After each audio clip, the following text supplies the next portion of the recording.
Last time on Square Roots, we have a birthday, someone steals our sweet roll, and our old man goes out for a gallon of milk and never comes back. Later, we swap fluids with some family members. You know, pre-apocalypse, that kind of thing was illegal in most states, but now anything goes.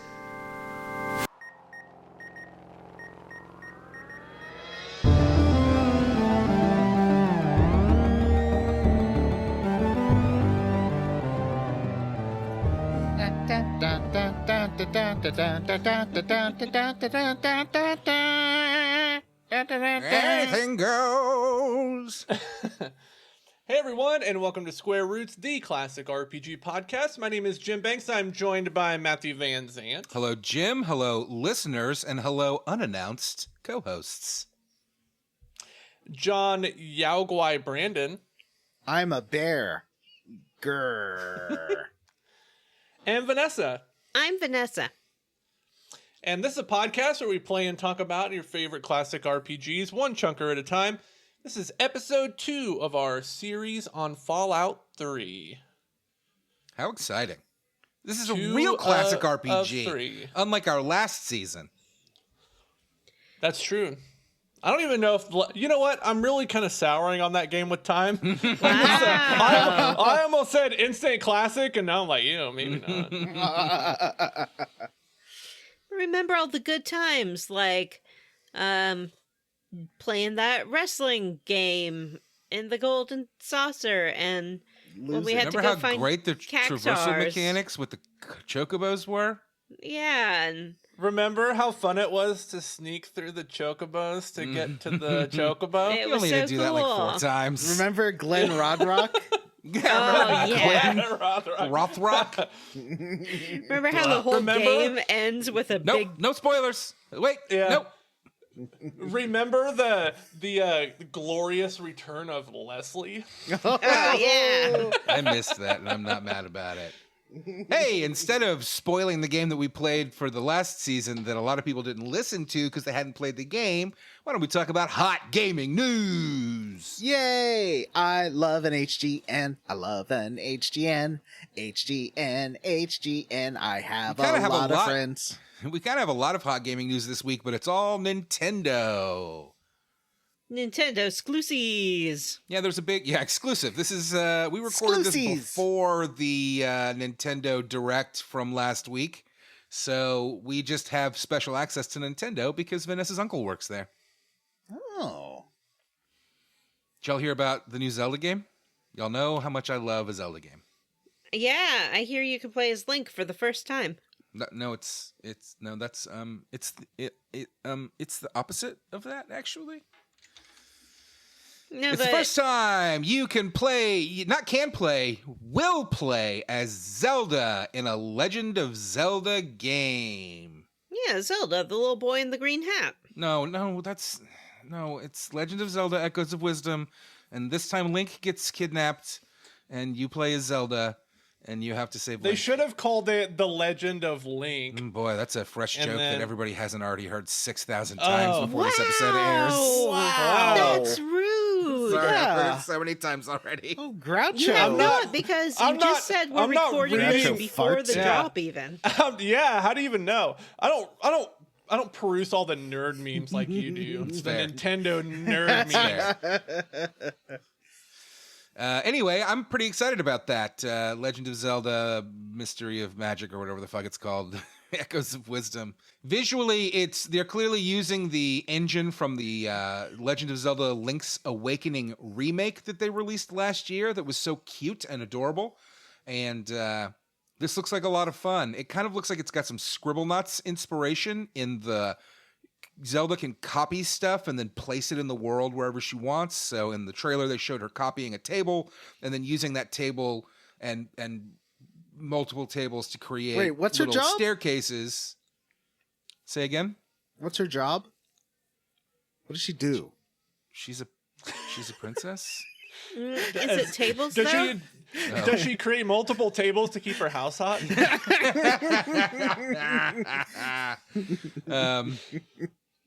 Her job is tables. Yeah, her job is tables. I know that I'm the big Zelda fan in the group here, but I'm excited about that, both because it looks fantastic and because I love that you finally can, for the first time ever, play as Zelda, because that's never happened before. What about The Legend of Zelda Wand of Gamelon for the 3DO? Was that an FMV game? No, it was a side-scrolling Zelda game, like Adventures It of did Link. have a lot of FMV in it, though. It had cartoon. Had a lot of cartoon. I just assume everything on the 3DO had some kind of. It had like those motion, weird yeah. Russian cartoons where everyone's like moving around like this and back and forward. Oh yeah, that's weird. Excuse me, princess. Those games don't No. exist, and we won't speak of them anymore. Hey, here's a little bit of more hot gaming news for you. Mm-hmm. On top of showing a new trailer for the Dragon Quest III HD 2D remake, which looks gorgeous, they also announced that they're working on Dragon Quest 1 and 2 HD 2D remakes. That's I remember fucking Dragon Quest fancy. 1 being boring. Yeah, well, hopefully they can, touch it up. I mean, some. you know, it's Final good. It's Fantasy good one. to release it for the kids so the kids can learn how much better the Dragon Quest games got over time. Yeah, that's true. I imagine they're going to update it some, but we'll see. Am I going to read through this whole list myself, or would anybody else like to jump in I and would talk like about to some of talk. this? I would like to talk about a game. I would like to talk about that game I'm very excited for. Oh yeah, the Miles Edgeworth games are coming in a collection, one of which has never been translated officially into English before. Yeah, and I want to do. that's right, They look some like new a Ace Sierra Attorney game. stuff. I've never played any of them, but they look like Sierra games. Like with you get your little guy walking around the areas, and you're interacting with items, but it's lawyer stuff. I would love to do Huh. That sounds that on the interesting. podcast. Yeah, it's I that'd be played fun. one. It's a hybrid of an adventure game and the Ace Attorney courtroom don't stuff, know, which I you've think is never really played good. it. He's played. I Well, played it. you've played. Vanessa has firsthand knowledge. You've played a Miles Edgeworth game. Well, I haven't. I'm just talking about the trailer I haven't. watched. I was talking to Vanessa. You've played Miles Edgeworth. Is that what you're saying? No, I played an Ace Attorney game. Oh, Vanessa, the Miles Edgeworth was in the original Ace Attorney game. he was the I know, villain. I played it. He was He's got the floppy hair Bichonary and a villain. ruffled collar, and he looks like a well Vanessa aware. boyfriend. And he is. Mm-hmm. He's a very handsome, dedicated attorney. And he's very mean. He is very mean. I still want somebody to just make like an FMV style Ace Attorney game in America based on like a John Grisham novel. Ooh, that would be good. We should make one starring just us in all, Yeah. in all of the roles. Yeah. We can make an FMV game. How hard can it be? They'll do a shot of the jury, and it's just composites of our faces in the chicks. In like different wigs and things. Yeah, different wigs and hats. Vanessa could be wearing a Vanessa's car mustache in one. explodes. It'll be like a Hot Wheel exploding. Yeah. Yes. Oh, we should do Firecracker. it. Johnny's already a cinematographer. We can easily do that. It's true. They also That means John is editor. Yeah, Yeah, John's that's not the same editing job. it. They also announced this is exciting only to me, I guess, probably, but they announced an all-new Mario Party game, and I'm very happy about it. I love Mario Party. Those are the best games. I don't have enough friends to play Mario Party. They're so fun to play with my kids. Don't you need I- like 8 people to have a good You need time with that? three or four. Three or four is four. good. Well, I guess I do have enough friends, but they can't come over. Why not? Because then I'd have to like clean the house and put out snacks and Oh, stuff. I can't do Yeah, that. you'd have to entertain. Yeah. Vanessa's house now has it's basically got to Gore Bag levels where she does have hanging net bags from the ceiling full of gore. Filled with bottle caps, bullets, Yeah. and mutilated body parts. Yeah, exactly. Actually, Saturday I did not feel well enough to go out, so my friends came over and we played Jackbox together. Yay! They had to sit on the Gore Bags, but it was a good time. I've only played Mario Party once, and it was when I was in high school, and a girl in my class had it, and she's like, "Do you want to come over and play Mario Party, just like you and me?" And at first, I was like, "Aren't those games for like 4 or 6 people? Like, wouldn't it be more fun if we had other people?" And I was like, "Oh, she like wants to make out." Mm-hmm. And so I went to her house and we made out. There was a very attractive guy that invited me over to play the Dragon Ball fighting game in his bedroom when I was like 19. I had such a huge crush on this guy, and I was like, I don't like this game very much. And then I went home after. I didn't realize what could have happened till later. They also announced a new Mario and Luigi RPG, Mario and Luigi Brotherhood. We played one of those on the show, Mario and Luigi Bowser's Inside Story. Is this a Switch game? Yep. That's their only console now, so yes. Is it still multiplayer? Is Is there going to be like a multiplayer component? I don't know. I mean, we can send a request into Vanessa's uncle at Nintendo, and maybe he can give us Oh, more yeah. info, but... Yeah, I'll text him and see what he says. Okay. And Thanks. the last piece of hot gaming news is that they finally did it, gang. They finally announced it. Metroid Prime. Prime. Silk Four. Song. Oh. Silk Song. Hollow I Knight couldn't Silk care Song less. was announced like 2 years ago or something, or longer. I know that people have been waiting that long there's It been takes time a for no that. long time to release make date. video I know. games. I'm not Why are people complaining, I'm just surprised saying. by that. I'm just saying that it wasn't announced at this Switch thing. Yeah, they Metroid Prime 4. Metroid Prime Very 4. cool. What's it called? Very cool trailer. I don't remember. Beyond. Yep, Metroid Prime 4 Beyond. Very cool trailer. Very excited to see Metroid Prime get a comeback. I love the original game. I still want to play 3. I have it on Wii. I never finished. Isn't that 2 the or one 3. that people don't like? I think people don't Yeah, like it 2 was- that much. It was the 2, okay. controls more than anything, and they did do. But a you said they remaster fixed that on in the Wii re-release, U, right? Yeah. Where you could Wait, just didn't use- they just do a... Matt, didn't you just buy a Metroid Prime like last year when they did Yes. an HD Yeah. remake? What? Yes. Which one was that? The Was that first 3? one. It was the Oh, that was the first one. Yeah. Oh, okay.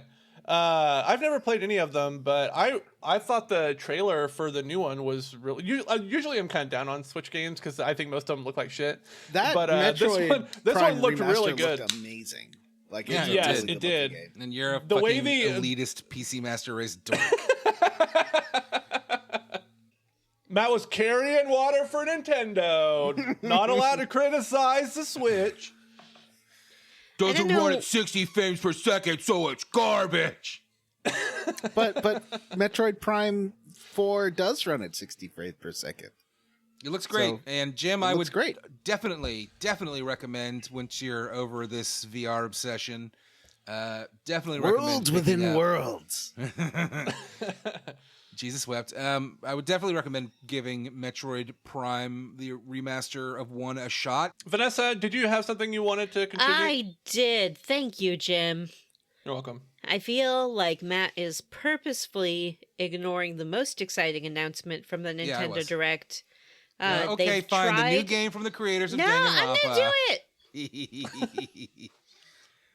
They've tried to make a lot of games based on Lord of the Rings and Tolkien.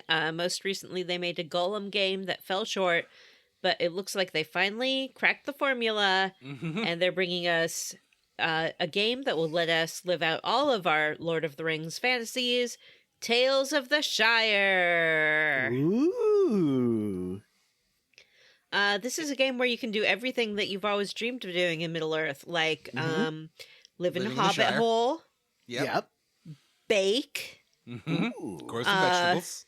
grow Cook vegetables. potatoes. Yeah, probably Potatoes. do some light housework. Murder your neighbors for their rings. Can you make dwarf Yeah. bread? No, I don't think you can make a dwarf friend. Ooh, bread. can you smoke Bread. pipe weed? I Ooh, very yeah. much doubt that Nintendo's going to let you Oh, smoke you can't pipe smoke weed. pipe weed? It looks like this a is a cozy, cozy like game. farming, Yeah. farming life sim. I think that's right up Vanessa's alley. I think you'll really be interested in that. I think I bet will if you too. wander around, they'll be like, "This is the spot where they had lunch in the mountains." Yeah, I bet you're right. This is the field they stole the vegetables from Farmer Maggot. This is the This is farthest the I've ever roof. been from the Shire. Yeah.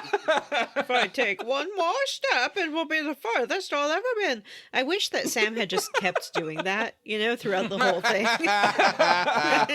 And if I take one more step, that will be the furthest I've ever been.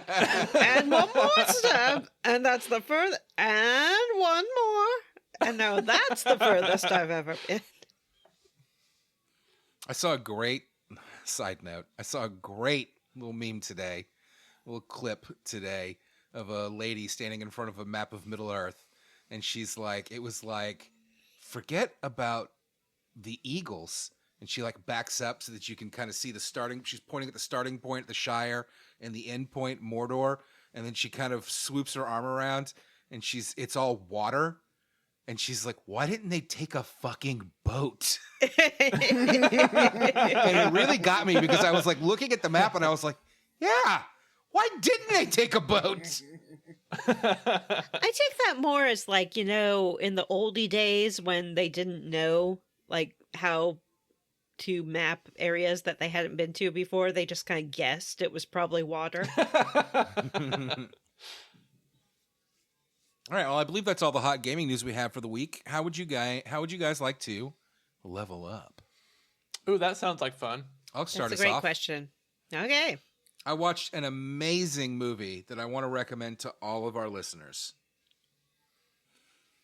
It was called Godzilla Final Wars, and it was one of the worst movies I've ever seen in my life. Which one is that? It is the last of the before Shin Godzilla and Godzilla okay. -1 movies. Okay, so it's not and another clearly- new Godzilla movie, because I would just flip out at that if you told me No. there's yet another Godzilla movie. No, this is an older Godzilla movie. It's the last of the pre-Shin Godzillas. It's definitely still in the era of the man in a puppet suit stomping around a tiny city. It's clear that they just kind of are throwing anything at the wall to see what sticks in the hopes that it'll be popular, because it is half a Godzilla movie and half a Power Rangers movie, which is wild and terrible. And the best part about it is that there is one American actor in the movie named Don Fry. Mm-hmm. He is a former mixed martial artist and professional wrestler.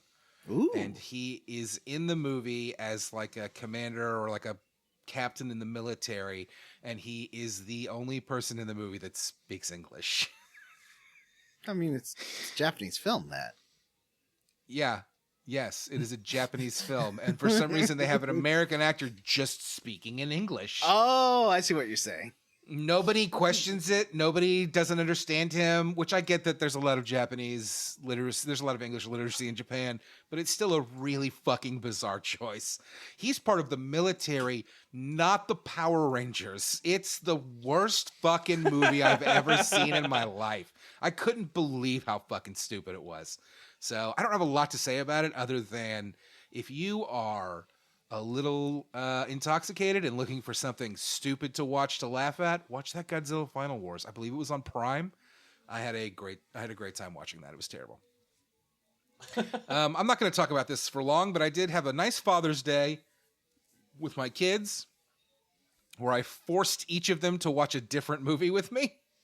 I made my son watch Tombstone with me, and it's still one of the best movies I've ever seen in my life. And my son, who, he's young, so he's definitely more into big action scenes and CGI stuff and blah, blah, blah.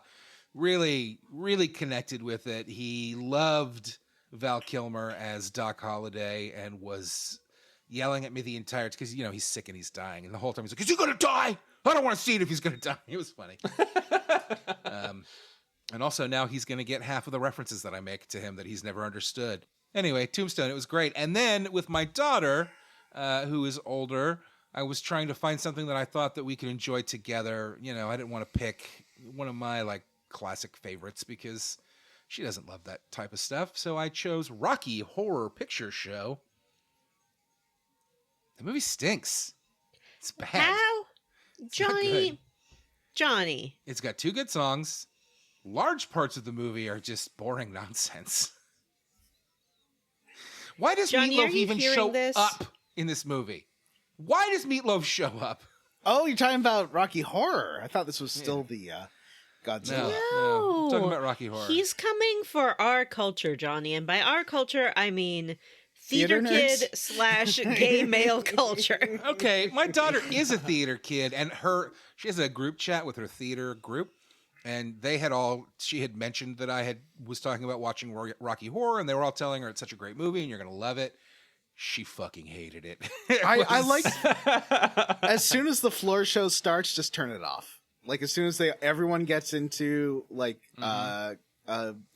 lingerie, just turn it off. It's not good after. I mean, that Johnny, point. I think it gets.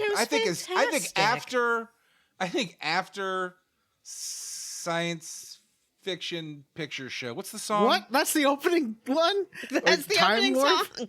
Time Warp. There's- I think after Time Warp, just go ahead and bail. There's No, not much after that. nonsense. None of the songs are very good. There's touch me. I want to feel dirty. She's Oh, the so weirdest character in that wrong. movie because she talks like she's in a movie from the 50s, which I guess Yeah, was the point, but that it's was the not fun. point. Yeah.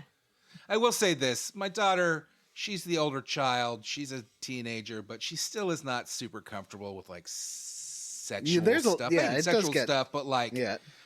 not even like kissing. Like she doesn't like any of that in a movie that isn't a Disney movie. So Yeah. I guess I chose bad again. But Yeah, I tried. that may have been the Aw. problem, but you're both wrong. The floor show's awesome. The best part of that whole movie is when they're doing the floor show and then Riff Raff just randomly bursts through the door and goes, Frankenfurter, it's all over. The Ugh. mission is a failure. Absolutely Your terrible. lifestyle's Also, too did I notice extreme. correctly that Riff Raff and his sister were also like the custodians at the church at the beginning of the movie? Correct. Was Rocky Horror Picture Show an Oz situation and I just never realized it? No. Are you sure? I believe, I mean, I don't know for sure, but I would guess that that is a holdover from it started as a stage musical where they just double cast the beginning. Oh, okay. Because why Then wouldn't why you? would they do that when they've made it into a movie? Tim Curry is amazing, by the way, Yeah. and I love yeah. him. He's And don't fantastic. forget, Riff Raff is in your favorite film of all time, that Dungeons and Dragons 2000. Yeah, that's right. That's right. I did have And- to have a conversation with my daughter first about how this is an old movie, so they're going to use the phrase transvestite a lot, and it's not problematic because It was the terms they progressive used at the time. And countercultural, subversive, I think is the best word for the time. Yeah. Mm-hmm.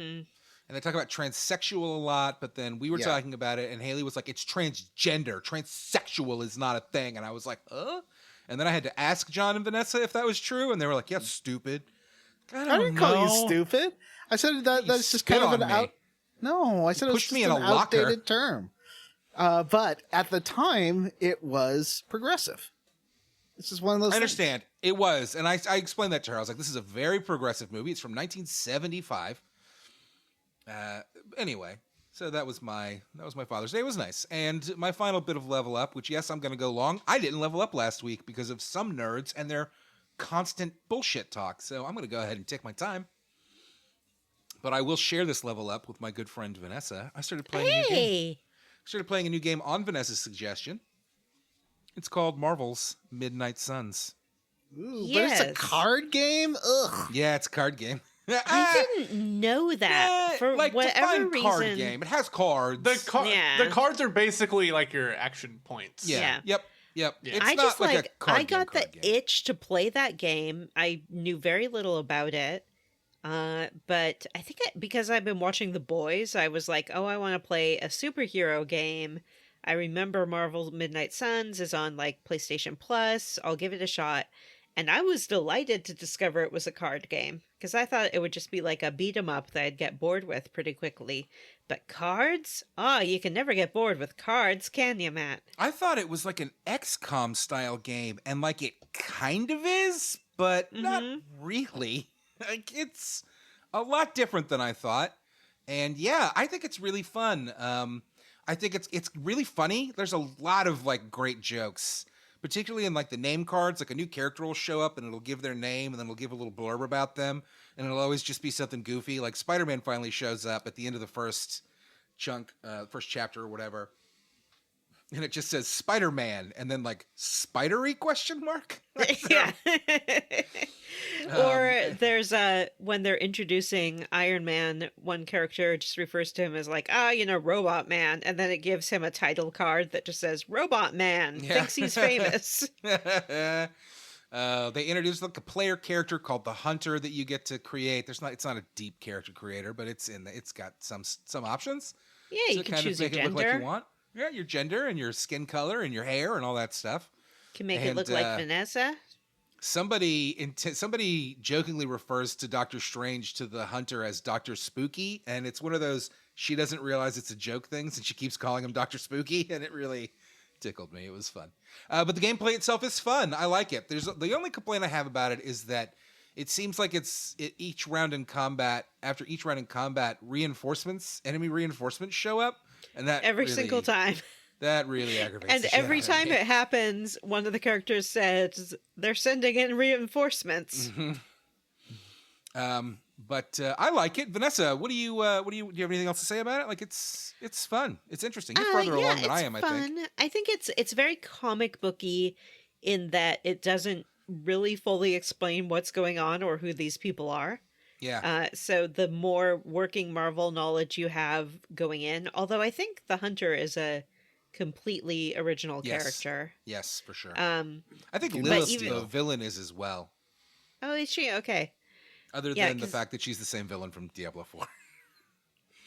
But even in like that character's background, they haven't really given you a lot, and maybe they will eventually. But it seems like every other character knows more about this character than the character knows about themselves. It's very odd. It definitely, like, I felt like what they were doing with that is, I don't know that I agree with you, like, comic book knowledge helps, but I think that it felt to me like the characters that they were taking the time to, like, explain a bit about, like Illyana, aka Magic, who is an X-Men character that I fucking love. Illyana is in it, and they did give an explainer for her powers. But like Blade is in it, and the game is like, you know who fucking Blade is. Like you know who Blade is. Yeah. We don't need to explain who Blade is to you. You know who Blade is. Right. That's you know why who they Iron don't Man really is. explain You know who Doctor Spider-Man Strange either. is. Yeah, no, they don't. They're not going to explain Spider-Man, which I appreciate. I don't need Chris Claremont style recaps on these characters that I've been watching movies about or reading comics about for fucking 4 Well, you years. see, I got my powers when I was bitten by a radioactive spider. But we've had I like how it's like a grab bag of characters. There's X-Men characters in there, Avengers characters, random kind of one-off characters like Blade, Venom shows up, and Spider-Man. You know, I'm not a huge Venom fan, but like I do like Venom as a villain, which I don't like him as a hero because it doesn't make sense. No. And I especially do like it doesn't have my dream, which is, a Marvel dating mechanism wherein I can hold hands with Robot Man and take long robot walks. But it does have a friendship mechanic, which is almost as good. Robot Yeah, there Man? is kind of a. Come on, you can do better. There is kind of a. Yeah, no, I agree with Johnny on that. Actually, He's Fucking very Iron Man? wealthy. That's true. It has kind of a hub area that you go take that you leave for your missions from. That feels like it's got some Persona influence where you can talk to the characters and like Vanessa said, like there's like friendship mechanics to that, which is Yeah, pretty they're interesting. dialogue trees, and depending on what you pick, you can increase your friendship level with them.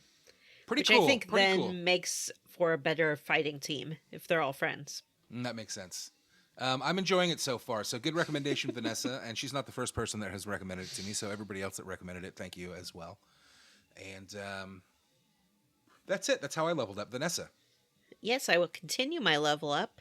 I also played a game called it's called Taskmaster. Oh my God. The Have you read my book? game. I've been waiting to hear about this all week. I am very delighted to be playing it. I couldn't Matt play walked very... away. He's Matt is walking. leaving. Yeah. Matt's leaving because he's upset that... Is he going inside his closet?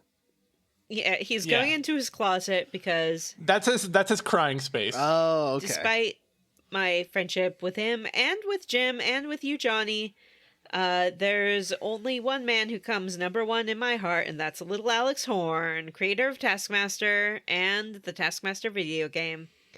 And I couldn't play as much as I wanted to because my ankle is broken, as previously discussed on the show. And it really isn't made for sit-down play. Oh, you need to stand up. But I did one task and one little sort of tutorial section and one little studio section, and I had a great time. I was, of course, very worried that this game would be cheesy and dumb, but maybe it is, and my love of Taskmaster overcame it, because I love Taskmaster. It's my favorite thing. The task I did was, and this is, mild spoilers for the game, I had to make a sandwich for little Alex Horn while holding 2 spatulas. So you're plonk in the Taskmaster kitchen, and you have to assemble a sandwich for him and put it on the correct plate. But your dexterity is severely limited by having to hold these 2 spatulas the whole time. And you have to, cook an egg and heat up some salmon and things like that. It gets very complicated. Make sure you don't burn any food. I did it. I thought that I had done very poorly indeed, but as it turns out, I got 4 points from Greg. Yay! And I was pretty proud of myself for that one. Can you ask Alex for clarifying details, and he just says all the information is on the task? You can't really do very much with Alex. I did try to take his clipboard and his pen, and I couldn't do either of those. I did stroke his supple beard, but he had no reaction to that. How are the haptics on the Quest 3? How does it feel when you're hitting things? Do you get little nudges and vibrations on the controllers? No, I haven't noticed that at all, actually. I don't know if it has that functionality, and that's just not built into the game.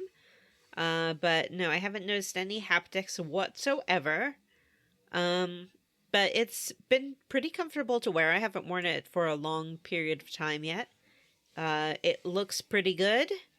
It only makes me a little bit sick to my stomach sometimes, but the more I use it, the more adjusted to that I feel.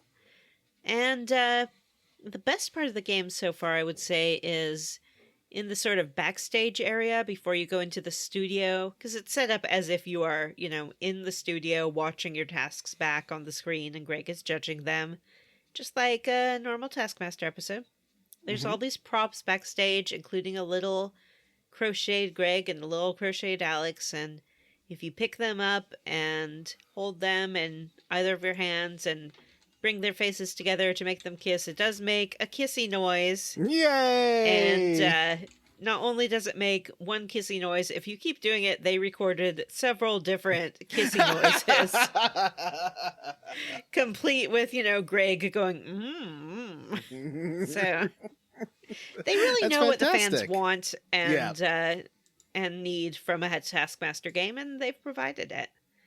So I'm looking forward to playing more. I actually got kind of bummed out because I'm in this phase where I can do a lot more physically, but I get so tired that I feel like mentally I'm ready to do a whole bunch more. And then when I'm like, oh, I can play Taskmaster, I'm like, oh, nope, I need a nap. It's my nap time. Because I just hit this wall.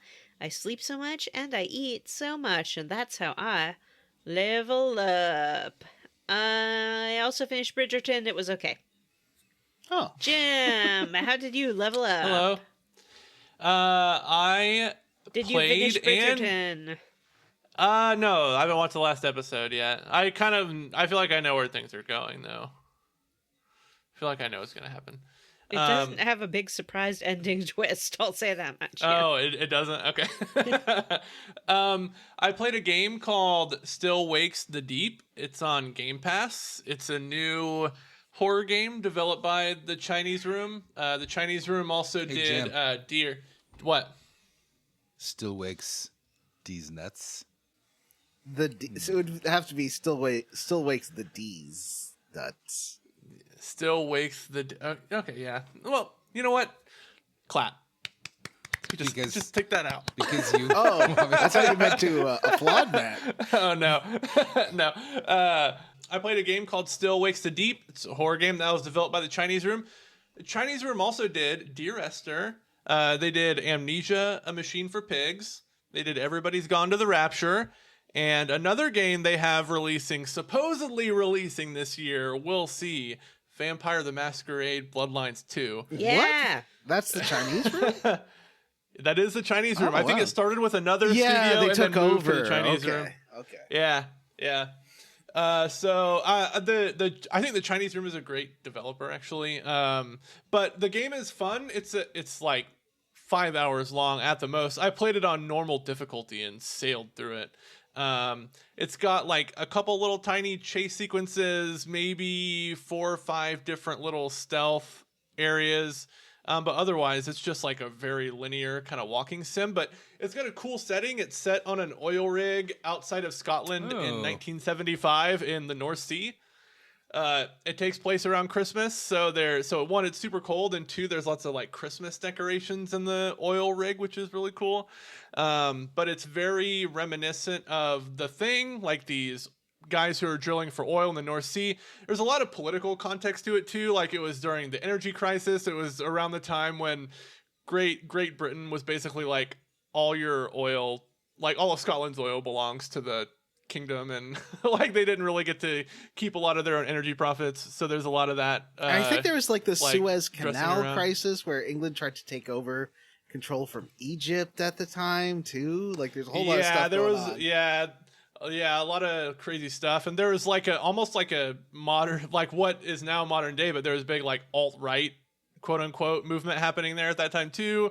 So there's a lot of interesting characters around.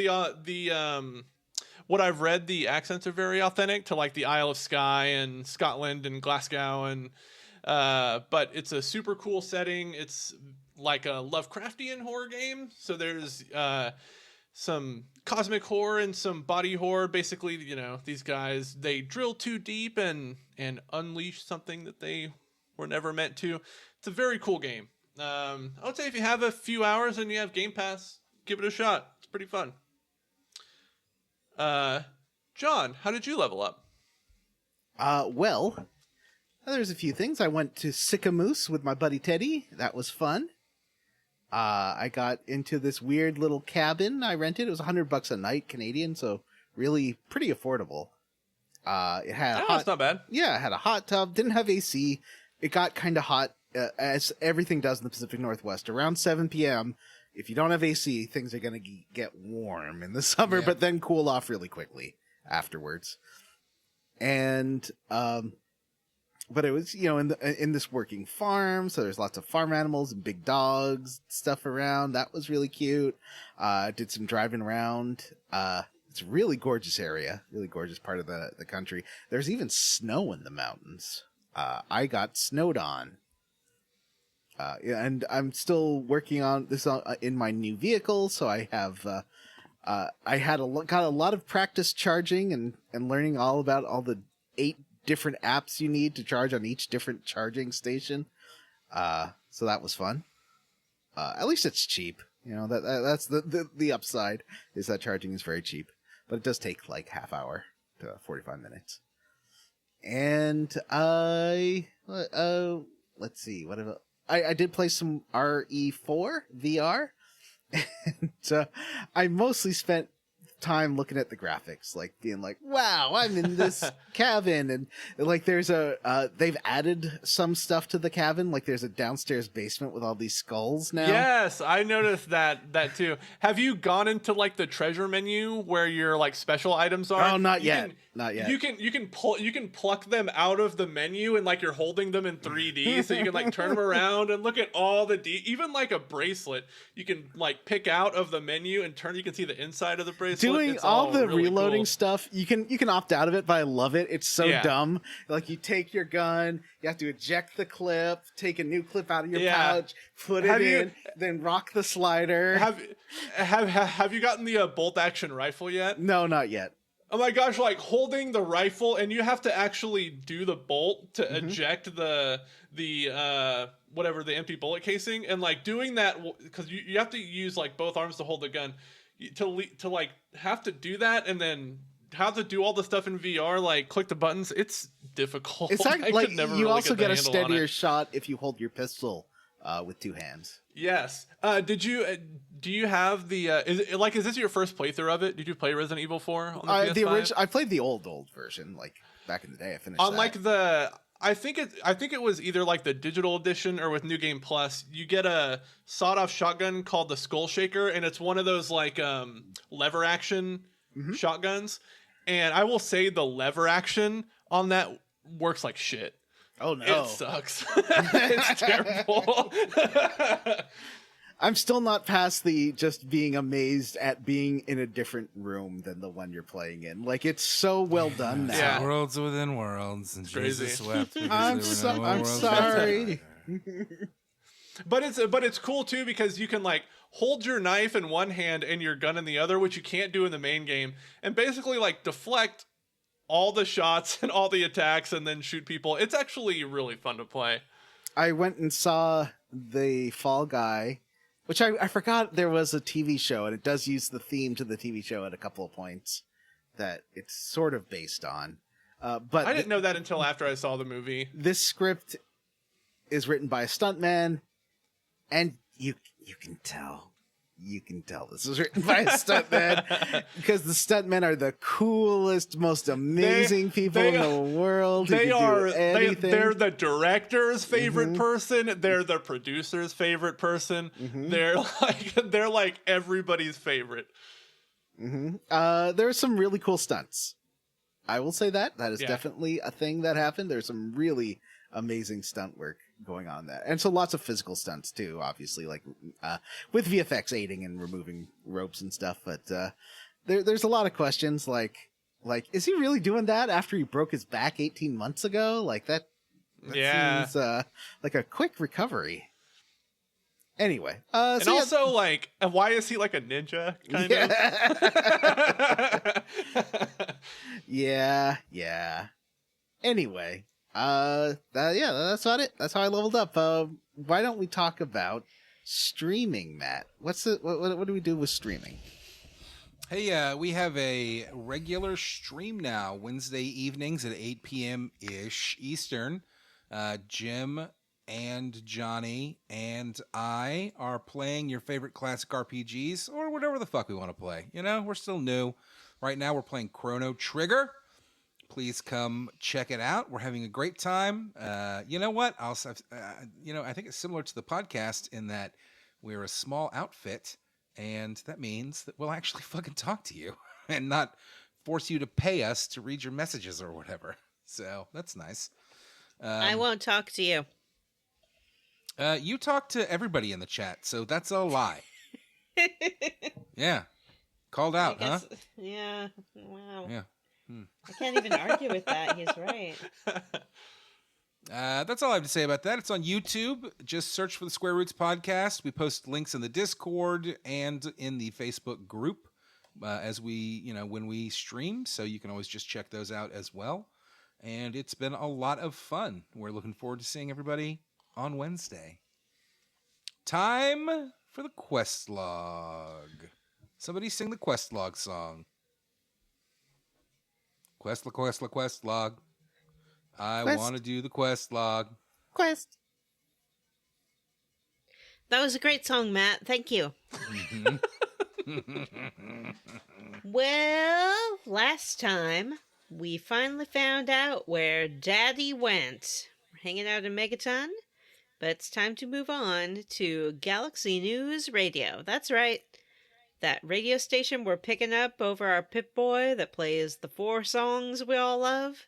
Mm-hmm. We're gonna go there. It's got your civilization Bongo, Yep, bongo. it's got the yes. That was the joke I just made with the Questlog song.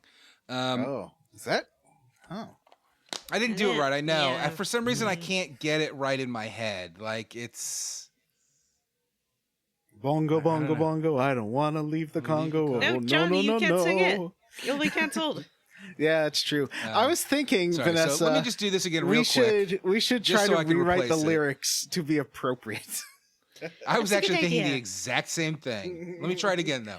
Questlog, I want to do the Questlog. Oh yeah, yeah, yeah, yeah. That's better. Oh, that was great. I really liked the positivity. Questy, questo. Um, The quest log is a meso, but I don't care. I don't want to set the quest on fire. I did. You know what I did set on fire? Super mutants, because they are susceptible to fire. I set them on fire so much. It was. I had great. the don't want to set the world on fire song stuck in my head and was singing it a bunch. And my son started singing it and knew more of the lyrics than I did, and I was like, "What the fuck?" How does I he guess know some that song? Some streamer he watches that he says like fixes up old watches, Ooh. uses that as his theme song, and I was like, I guess he's a Fallout fan. Like, Wow.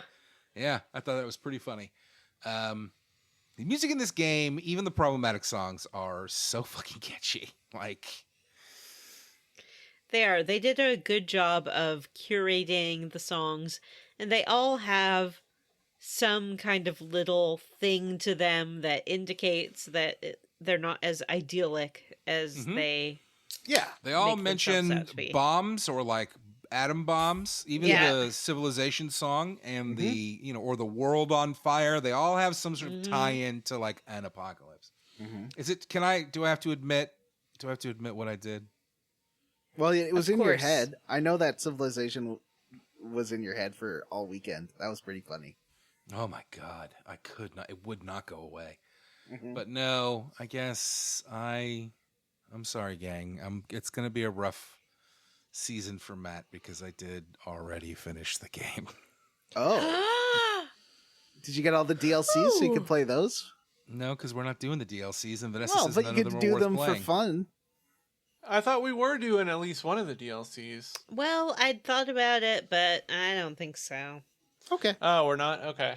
I just feel like the main game ends at a satisfying place. Yeah. I agree with that. I definitely just got super hooked, and I didn't just rush through the plot either. Like, I had nothing left in my quest log. Like, I had done every side quest I could fucking find. This made me The game realize had how gotten really much I easy, Yeah. where I was one-shotting everything, which I did like. It's delightful.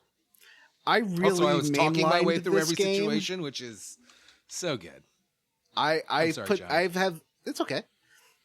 So last time I played it, yeah, I just did all the main quests. I did do those last time, but the very other, and I guess I did like Little Lamplighter and a couple other quests. But there's so much areas I've never been in and new stuff that's been really cool to find. And I think Vanessa's guided curated Fallout experience really is the way to play it. Yeah, I do still have my saves, obviously. So if Vanessa suggests a quest I haven't done, I can definitely just pop into to my last save and do it. So, but I do think I think I did a good chunk of them. Other than the ones that maybe are hard to find. So Yeah, there are a couple that are quite hidden, and I think at least one of those will do. This time, I have also finished the game and all of the DLC except for the Anchorage one, which I didn't pick up. I did get the perk, the Explorer perk, I think at level 20, that shows you everywhere you haven't been on the map, just to make sure I went absolutely everywhere and did absolutely everything. Look, I spent a lot of time reclining. What do you want from me? No, I said, oh wow, that wasn't. I don't know. These games are fun to get lost in. And They play are. like that. I can't wait to try Skyrim VR once the PC adapter. VR comes talk in. is over. Oh, VR time is over. Sorry, sir. I I've also thought about doing that, but I've played it so many times. Can I Wouldn't Wouldn't it play be cool if we could Skyrim again? Just say? record this podcast in VR? I think Yeah, I said VR this chat. last time. Yeah, we'd all be Yeah. furries. You'd be like, Oh, yeah. I saw that oh, on you're the an Steam echidna, on the that's Steam right. store today. I'm yeah. gonna burn the Square Roots house down to the ground, to the fucking No. foundations. I'm Even our also, VR room? If I say I also again and somebody starts talking over me, I'm gonna lose my shit. I also accidentally skipped the Galaxy News Radio quest by going Oh, straight no. to Rivet City and talking to the scientists there, and then they told We're me not where supposed my to talk about Rivet dad. City. That was last Yeah. week. They told me where my dad was from there, and the Galaxy News Radio quest fell out of my quest log. Oh, like, can you I not have- do the dish repair thing or anything? I did still go do it. If you just go there and talk to him, it starts it back up. But Oh, okay. I had to Okay. go purposefully find it. It was pretty fucking funny. Yeah, in almost every playthrough I've done of this game, I have also just gone straight to Rivet City because that's where the intelligence bobblehead Yep. lives. Yep. And I like to get that right away to totally max out my skill points. Yep, I did the same thing, and also, it's in the science lab where the people you need to talk to move the dad quest along are. And like I was just talking to people, I didn't know. That's the trouble with these open world games. Well, and part of it was like Megaton has only really got one vendor, and she never had enough bullets for me, and I was really like, I gotta find another city where I can buy some fucking bullets. Did I like play this game wrong? For the first half of the game, I couldn't get enough bullets to save my fucking life. It was crazy. There's a really good perk you can get where Perk, you do yes. Scrounger. Once I got the Scrounger perk, I never bought bullets again. I had 1,000 of every kind of ammunition in my inventory by the That's end of such the a game. good feeling. I have a lot of strength, and I've got points in melee and everything. So if I run out of bullets, and I am running out of bullets a lot, I just switch to melee weapons. I just built the shish kebab finally. Ah, That makes fun. sense, and I can definitely see a melee run of this being a lot of fun. There's unarmed as well, which is a little bit different from melee. I like doing that. You can do it with the brass knuckles or the spiked knuckles. The Power it's Glove, a- which is currently in Fortnite. I was watching my son play Fortnite, and he had a big Power Glove on that was like rocketing him across the map like a Oh, double wow. jump type thing. Oh, I And watched Amanda's son do that. Yeah. I watched it for a minute, and I was like, and it clicked. I was like, oh, this is the Fallout season, right? And I was like, is that the Power? What's it called? It's not the Power Glove. It's the Power. No, It's just that the power, power glove, I think. fist Is it thing. Power Power Fist? Fist, Power yes, yeah. Fist. Yeah. I was like, wait a minute, is that a Power Fist? And he was like, yeah. And, oh, okay. I see what's happening here. Nice. I think those count as unarmed too, but I put points into melee, not into unarmed, because I like using the swords, and I got the Ripper, which is just like a turkey carver or like maybe a shrubbery trimmer. I don't know, but it does a lot of damage. It's pretty fun. There are a lot There's of so many fun Pugilist named Unlimited knives, too. or whatever the name of that magazine yeah. is, that book is. I found so many of them that even though I never put points in it, my unarmed stat was like in the 30s. So I like when we get sneaking to with unarmed up behind a rad roach and punching them so they blow up. You know, I didn't do sneak this time. I didn't put a point into sneak. I just didn't bother. All right, I've been putting we're- points we're- into sneak. We're getting off topic, and obviously we want to get through the quest log here. So, Vanessa, Galaxy News Radio. Well, Because 1 is not enough, and 2 is too low. I'm 3 dog. Ow, ow! The good fight. I mean, that's what he says. And Yeah, I don't the know good why you're fight. looking at me like I'm a psychopath. no, that What was a word for nerd! word. What a nerd! Buddy, we're doing a podcast about RPGs. We're all nerds. You can Yeah, poof but your Jim's hair up and get enjoying all the his tattoos you want. You're a 12-year-old fucking nerd. whiskey there. His tattoos are video games. They don't even That's count as true. tattoos. What are they then? Nerd twos. Fan art. Fan art. Yeah. Oh, Yikes, actually. That's the sickest burn I've ever heard. Cut the skin that off was your cutting. arms and start over. cutting. So it's finally time to head into DC proper. best way to get there is to go down to the Super Duper Mart, which we talked about last time, and just take a little stroll over that bridge, right over the Potomac River. Where's that one that Anacostia? I'm not sure. But we take a little stroll over the river, and we're in D.C. It's so exciting. What's in You D.C. interned there, is... so you're familiar with DC. I am familiar with DC, and just like in real life, what's in DC is a bunch of raiders. Whoa. I don't know if you've heard, but And all of scavengers. those, and scavengers super and mutants. super mutants. Yep, because And all of centaurs. those coastal And liberal roaches. towns are just hellholes. Wow. that Vanessa, your little joke reminded me. Have you ever seen that Scott Aukerman book cover? It's called "Someone Called the Circus" because all the clowns wound up in Washington. And it's like him, putting his hands on his hips or something, Yeah. and cocking his head, Yeah.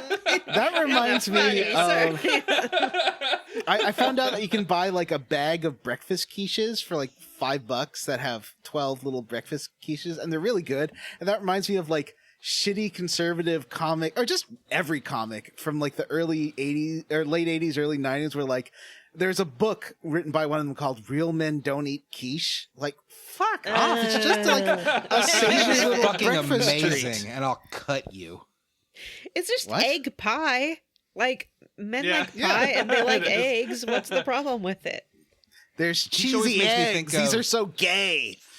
Quiche always makes me think of the wonderful comic book series Bone and the giant rat monsters in the comic book series Bone, and one of them always wanted to kill the main character Bone and turn him into a quiche.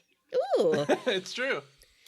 You know what term I haven't heard in ages? Metrosexual. Let's bring that discord back. Should Ooh, we that not? was something. That was something I heard a lot growing up. Directed at you or just in general? Bisexual, though, right? at me, because I had the audacity to style my hair when I was in Take junior high and showers. high school.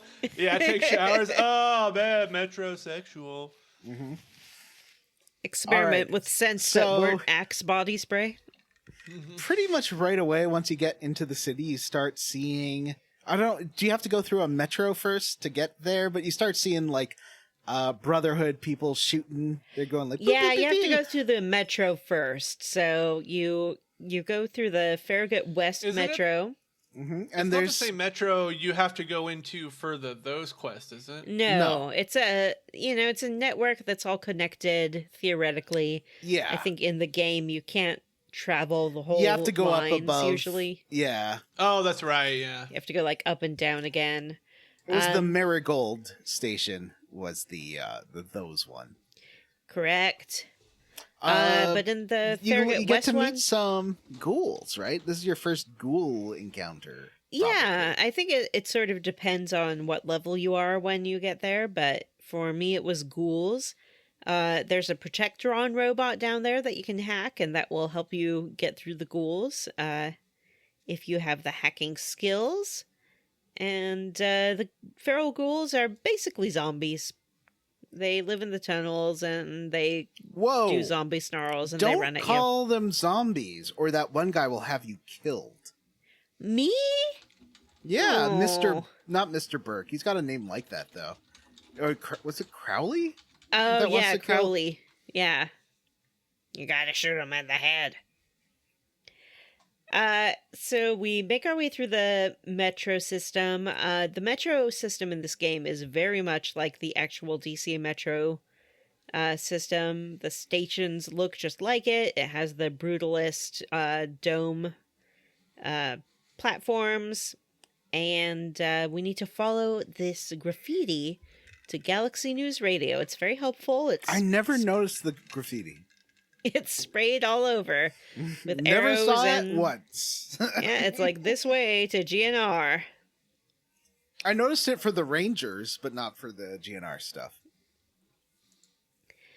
So we make our way to the Chevy Chase metro exit, and there What? we see a bunch Chevy of... Chase owns a whole station? That's right. Does the station like stop working after 4 hours and then go on weird tirades about how it's not being treated well enough? Does the station 100%. call his black coworkers by racial slurs and then finally get fired from Community? Yeah, it does. Wow. But the That's a station fucking says fact, my that friend. That's what happened. station says it's allowed to do that because it has a lot of black friends. Yep, that's how that works. So we run into a whole bunch of members of the Brotherhood of Steel, everyone's favorite metal friends. They're pretty cool. Yeah, in this game in particular, they're pretty chill. I think it's the impression I got, and I know that we played New Vegas first, so like in New Vegas they kind of suck, but in this it felt like They mostly suck. well, in this it felt like this was like had become kind of its own thing, like they had broken off and were refusing to be assholes like they are in New Vegas. Like the California Brotherhood sucks. But the DC New Brotherhood, California Republic or whatever. yeah, the DC Brotherhood's cool. The Brotherhood of Steel. Yeah. But Yeah, I think you're right. I think that I feel like there is a piece of the lore that's like that. Like they're more fascist, like the further west they are. Yeah. I feel like that's maybe a thing. This particular faction, we'll learn a little bit more later in the game. But yeah, the leader is a little bit more liberal and more into helping the people rather than they just still hoarding kill technology. ghouls on site, right? Like, Oh yeah. Still, because in Underworld, they're like, yeah, those fascist, testosterone obsessed jackasses, like they hate the Brotherhood in the Underworld. Well, sure, but I mean, which was you weird know. for me because I know we're jumping ahead, and so we shouldn't, but it was weird for me because my ghoul friend was with me the whole time. Oh, really? How do Yeah. you make a ghoul friend? We'll You'll get to learn. it. don't We have any meet ghoul Sentinel friends. Lyons. She's a nice lady, and she tells us that basically they're moving to retake the GNR radio station, which has been overrun by super mutants. She tells us to stay out of the way. Just because they don't have a lot of faith in us, just some random wastelander wandering around. Well, they all know Well, that then you're they're like you're fresh out of the vault, and so I Yeah. feel like it's reasonable for them to not trust you. Yeah, But then they're like, go pick up that nuclear weapon. they don't know that. They told me that. They told me to go pick up a nuclear weapon. Who did? Lions. Oh, yeah. A mini nuke. So we push forward, and everything's going pretty okay until one of their guard walls around the area is smashed down by a behemoth. So just for context for Matthew, maybe because I had done Rivet City first, I did not meet the Brotherhood here until I got What? inside. Until I got inside the GNR radio station, there were a bunch of dead Brotherhood members outside the station. Oh my interesting. god, because you weren't there to help them. Yeah. Oh, Oh, okay. That Matt. makes sense. Oh, interesting. Oh, how terrible. Was there a giant super mutant around? Yes. Yeah, no, I did have to fight the behemoth super mutant, and that was bullshit. Thankfully, there's a building right there, so you can just go stand in the doorway. And You can cheese it, yeah. yeah. I cheesed the shit out of it. I kept Mhm. beating I did him it. at me, I did that same running thing. inside and just like shooting him in the fucking head. It was Yeah, just I did shot the him same with thing on my a first fat boy playthrough. and then some like Yeah, hunting because there is a rifles. fat boy around. Yeah. Lions tells you to go pick that up and you get a bunch of nukes and it basically Yeah, that's right. I did one hit. You can kill a lot of the Brotherhood of Steel accidentally if you try for a second one. So I just would do Yeah. one hit and then switch to a different weapon to finish them off. Yeah, the super I mutants think you like have to an carry. assault rifle at this point. Yeah, you do, but the super mutants can carry a lot of. Most of them will Hunting carry rifles. hunting rifles, and I found that pretty effective as well. I mean, I was a little late to this party, but I had the perk where your rifles and VATs are like way more accurate, so Yeah. I was able to really That's a like useful- headshot him 2 or useful 3 one. times with the hunting rifle, and then hide in the building. I have like high skill in small guns and energy weapons. Energy weapons are super accurate for some reason. Like just that Rifles- handheld Yeah. laser. Rifles and assault rifles and combat shotguns are small guns in this game. Yeah. Which doesn't make total sense, but that's how it is. I think in New Vegas they swapped it to like pistols and rifles and stuff. didn't they? Right. Yeah. So we Anyway. help the Brotherhood defeat this behemoth. Initiate. And- There's no way to save the initiate. She dies every time. Yeah, it's scripted. It's very sad. Or if you're like Matt, everyone dies, I guess. Or if you are a little careless with your nukes, everyone like lions can't die, but everyone else can. Mm-hmm. So I think that only the initiate died for me, which I was happy about. And then we are allowed to go into GNR Radio and finally meet the Yay! Wasteland's only celebrity, Three Dog. I mean, I felt like he made you, the Vault Dweller, into a celebrity by talking about you every chance Yeah, he he got seems on the obsessed. Yeah, that's true. Yeah. radio. He follows your every move. Yeah. I don't know how he finds out about some of that Yeah. stuff. Especially like times when you leave no witnesses to your actions. He seems to know all about it. So he's a pretty chill guy, but he is not going to be completely forthright with the information. He's friendly, and he tells us, oh yeah, I have seen your dad, James. Yeah, I know all about him. I know all about exactly where he went. And I'll tell you if you help me with the good fight. Mm-hmm. So I was going on and on about the good fight. It's not really clear what he means by that. He explains it. That like think it's it's something he pretty got clear. from his parents, and it's just like fighting for freedom and democracy, and Being a generalized do-gooder. yeah. He wants us Unfortunately, to... right around now, if you're doing so many good things around, this is when the Talon mercenaries do start after you. And I feel like if you do a lot of bad things around, that's probably going to be Riley's Rangers that come after you. I'm not sure. There is another group that will come after you. I don't know who they are because I always do very good, nice things. Yeah, the Talon does Talon mercenaries come are after you? Yeah. tough. They are tough.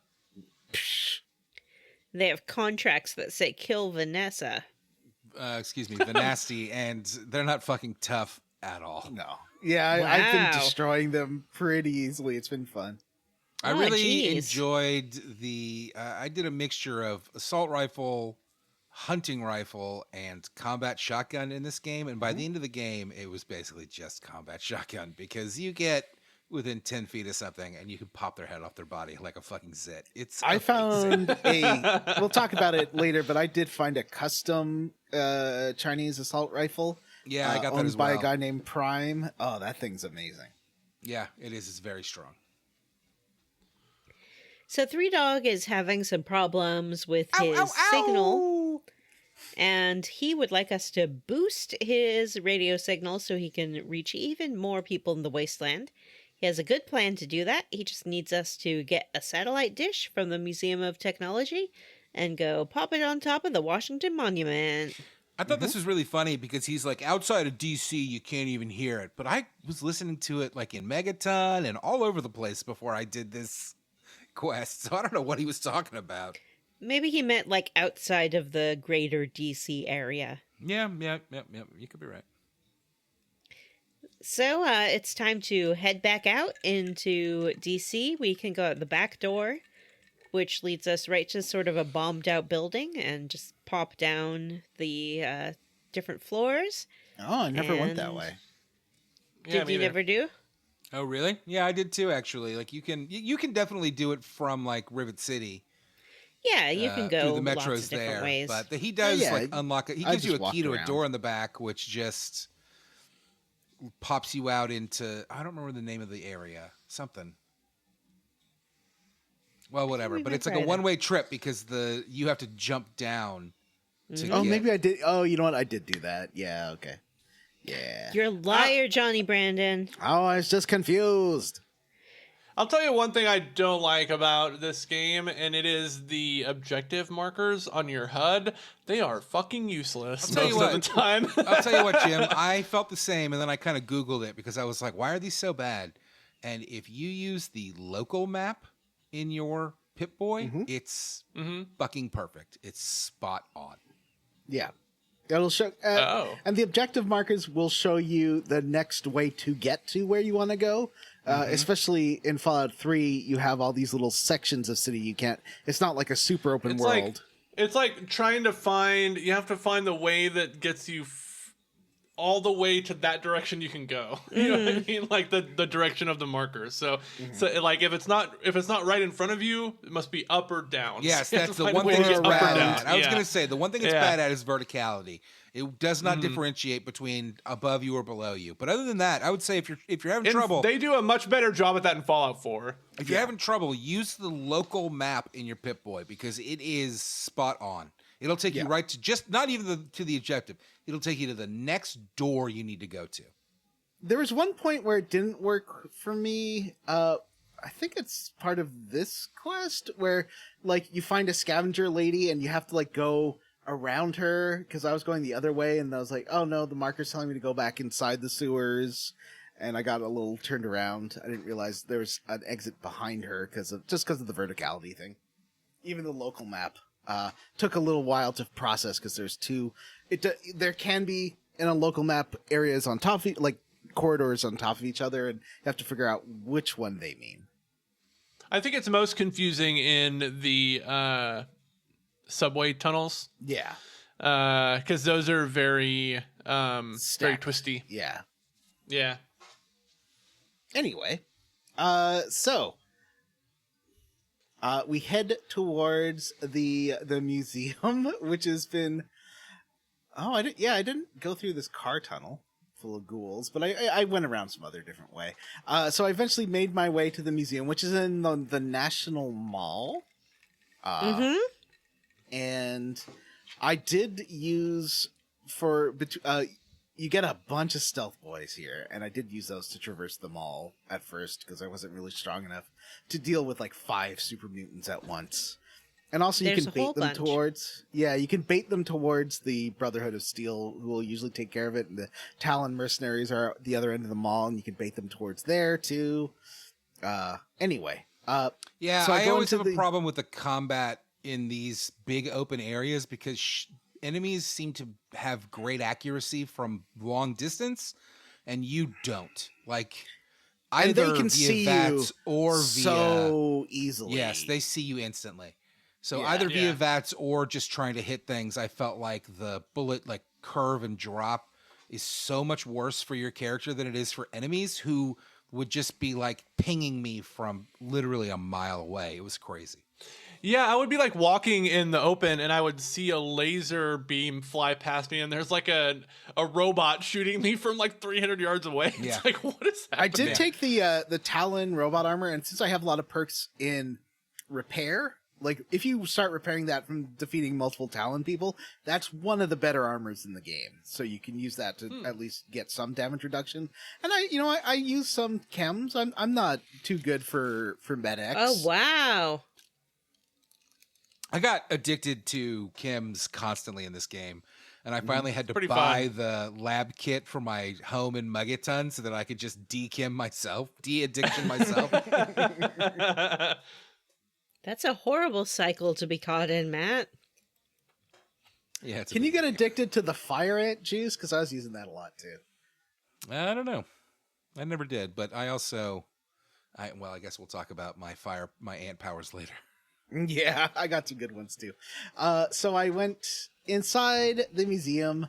There is a little subquest here. Hold up, Johnny. Oh, Let's not sorry. move too quickly here. Okay. Before I went to the Museum of Technology, you can stop by the Museum of History, which is on the way. Did you do that? Is that the one with the Paradise Lost exhibit? I went there later for the Riley's Rangers thing. Yeah, that's what I did. I went to the technology first. For me, like technology was on the route first, Oh. and then history was like across the street. Well, catty okay. corner. Well, let's talk about technology first. Why not? So I go to the museum, and I love this museum. You see the Kitty Hawk destroyed in front of you, which is very sad. Yeah. I watched a Drunk History episode about the making of the Kitty Hawk and how like their sister was the one who did all the math and figured stuff out, and they were kind of idiots. And I want to know, I'd like to read where their sources are on that, because that sounds interesting. Yeah. Because if it's true, that's really cool that she was the one. Well, kind of also bad that she's kind of written out of the story. Mm-hmm. But I'd like to learn more about her. She seems like an interesting person.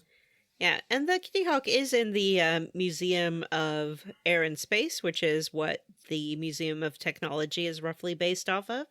It's in about the right place for its real life counterpart. I would have thought they could have used the real names of these things. I guess it's like an alternate history, but like these aren't like private companies, right? These are Well, I think these like don't you public still things? have to license? Oh, maybe it's like NASA where you can't use NASA without giving them money. I think it's just a trademark owned by the government. Yeah, maybe. I think Smithsonian is probably certainly trademarked by the government. And Yeah. Oh, okay. So I really liked this area. I liked the little side quest with the prime numbers. I liked all the super mutants, the planetarium. Oh boy, what a fun thing the planetarium is. I was hiding in the planetarium, so like I ended up waiting for these super mutants to leave, but they had the whole long conversation there. That's really fun. Oh, what did they that's cool. say? What was there a conversation about? Yeah. Oh, I don't know if it was like randomly generated or not. Like I wasn't sure if it was like, when you get two NPCs next to each other, they were just like talking about their weapons and calling each other stupid and stuff. But it seemed very coherent, so I think it might have been a special scripted conversation. Oh, fun. Oh, that's cool. Yeah, there's a rocket ship, and you can sort of fiddle with the lights to highlight different sections of the ship and learn all about it. Can you turn on the That's rocket? the Delta Is that one rocket? of the Delta 5 or 9? Is there a way to turn on the engines? I seem to remember being able to do that, but maybe I'm making that up. Because I don't have science this time, so I was not doing that. Not that I know of, but there very well might be. Let's take a look at the old Fallout Nukipedia.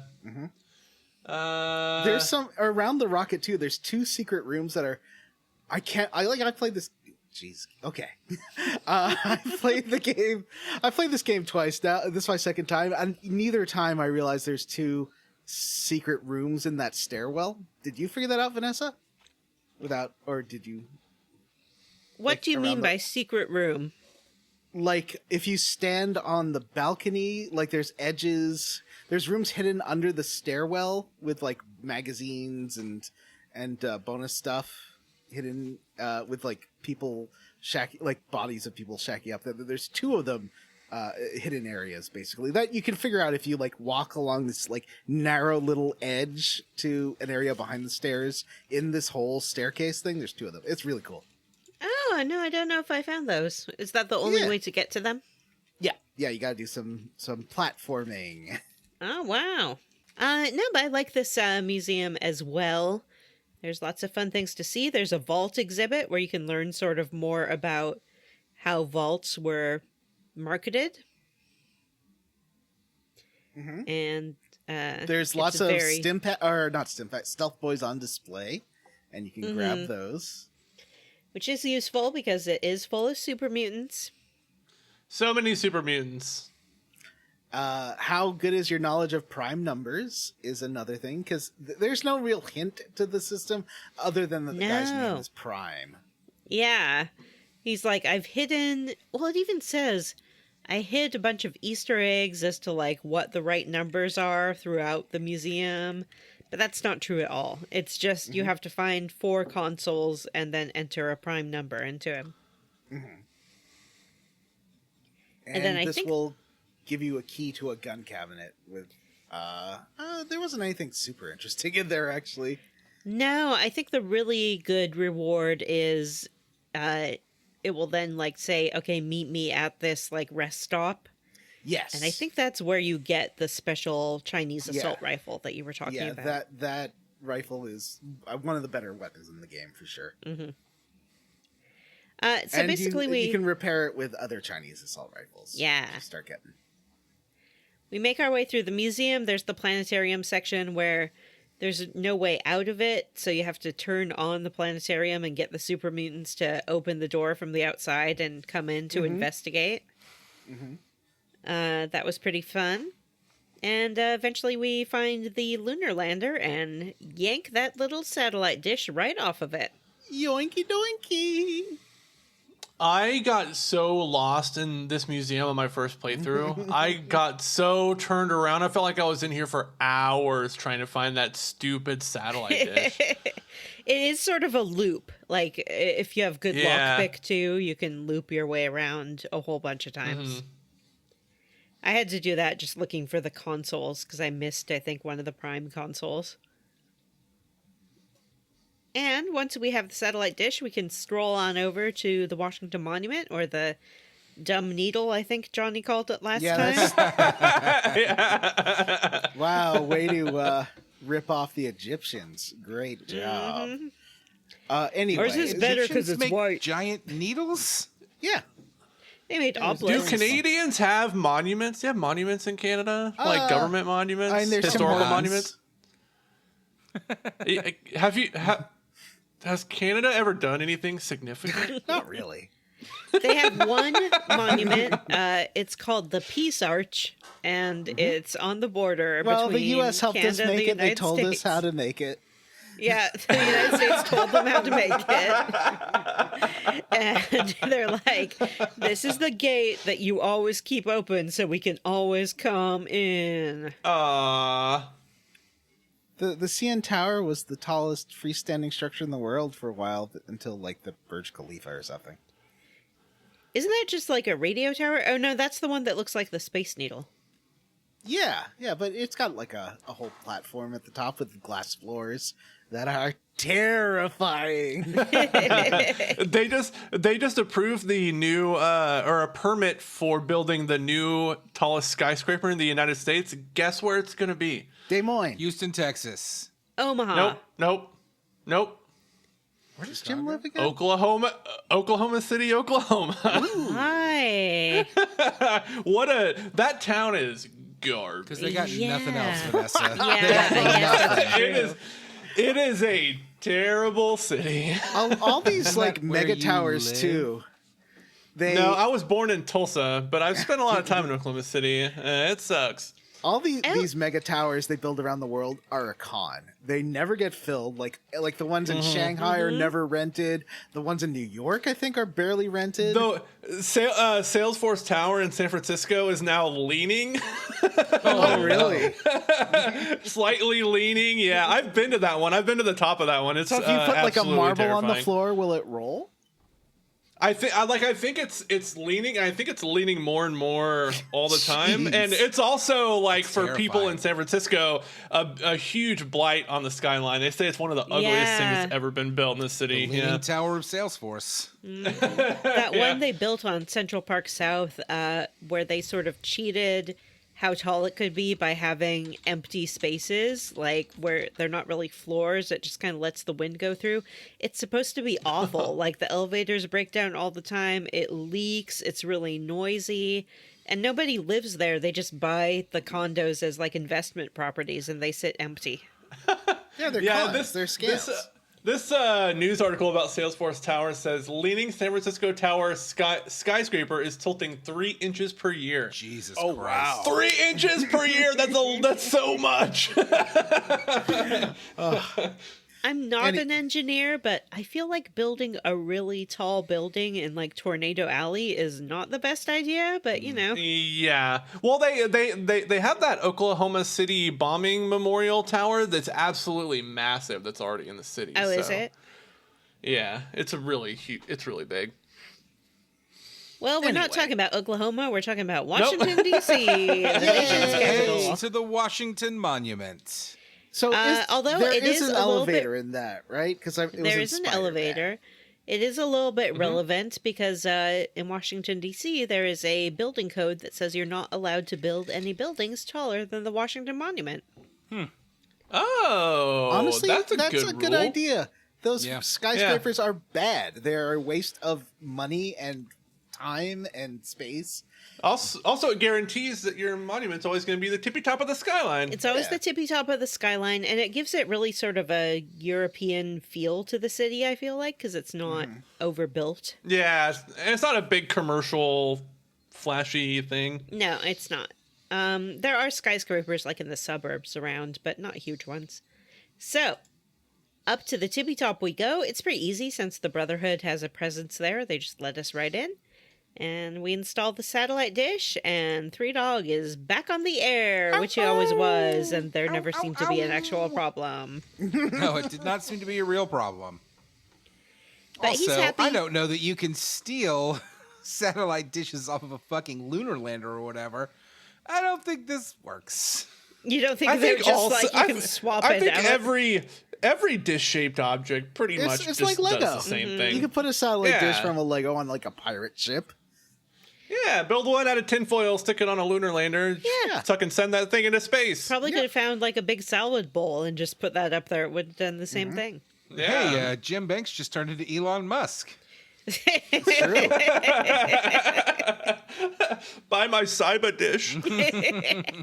It's just a bunch of like Direct TV dishes attached. Yeah. What do you think SpaceX is doing? I think SpaceX does anything. They're not doing true, that actually. the Starlink. Starship. Starlink. No, the satellites. They internet's do worldwide. Starlink internet, yeah. I kid, but actually Starship has made some breakthroughs in the last year. Yeah. Look, there are a lot of good employees in Elon Musk-owned things. Like their charging network is the most reliable, the best built. The Teslas have the best recharge times and energy efficiency of the electric cars.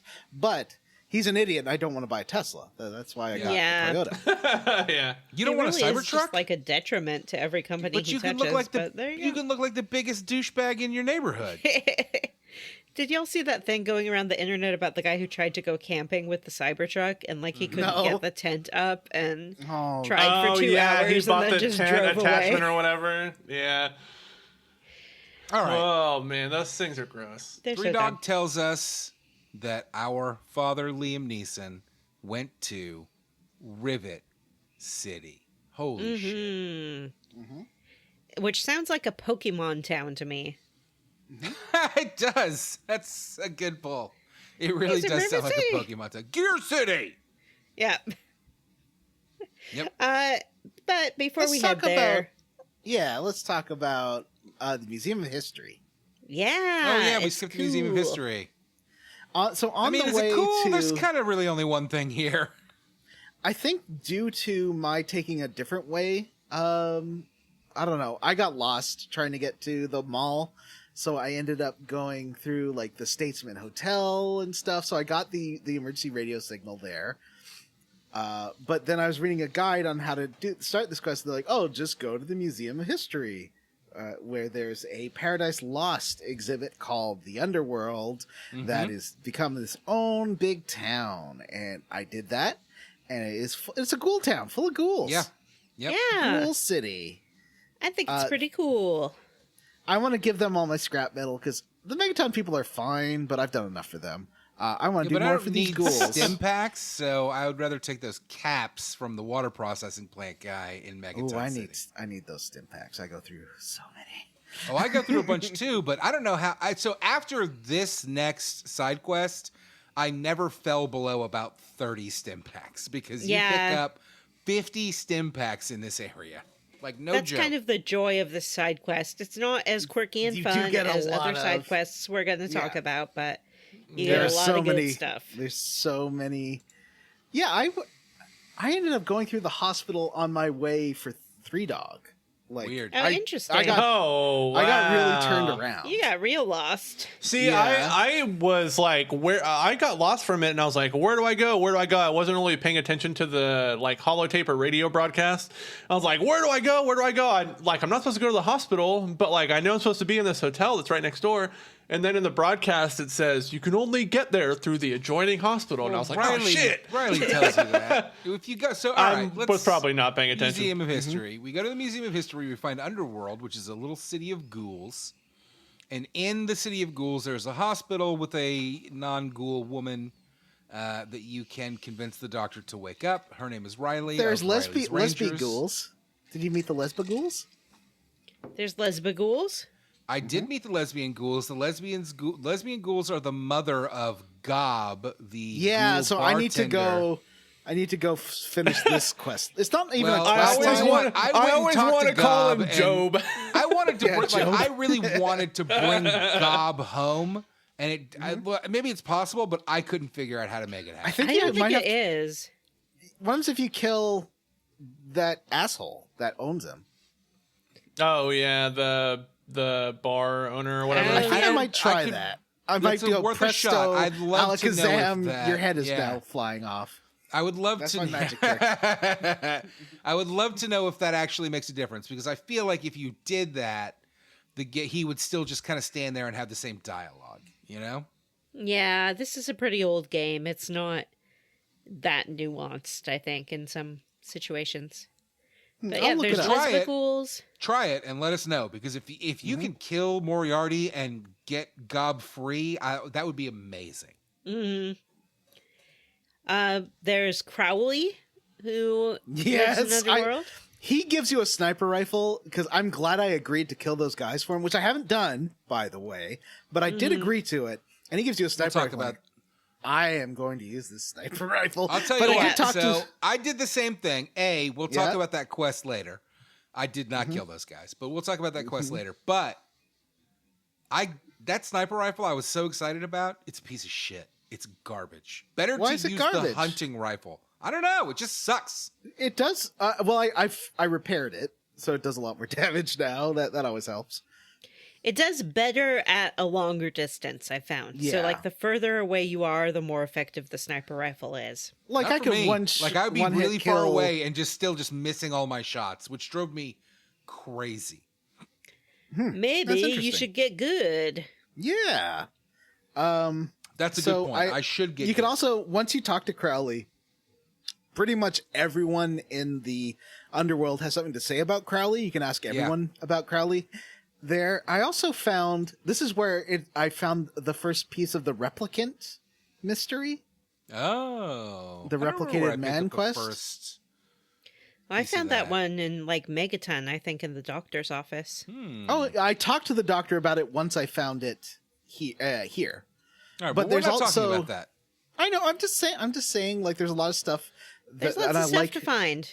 Yeah, and you can ask once Yeah. like Crowley and the replicated man are two things you can ask a lot of people about, which I like. Yeah, it's basically every doctor and every tech person. But I started that quest in not until I got to Rivet City, Yeah. and I Okay. was breaking into a guy's room because I was involved in the council political drama. So I was trying to find dirt on one guy. and I Vanessa was found gonna murder I you if found you this don't shut up. holotape. I know. No, skipping ahead, chunkers. So in the Not Museum doing of this History, there is also I think a bartender. Mhm. Yeah, Clara or that Carol. will Carol. no. Oh, the other. I didn't go into the other bar. The other bar, and he has a bouncer ninth circle? named Charon. Vanessa. Oh, okay. Oh Sharon. yeah. And Sharon. you can offer to buy his contract off of him. Oh, And if you do, you get yourself a fancy ghoul companion. will Yeah. that make the underworld less safe for the ghouls? Because they're really relying on Cerebus and Karen. No. No. Okay.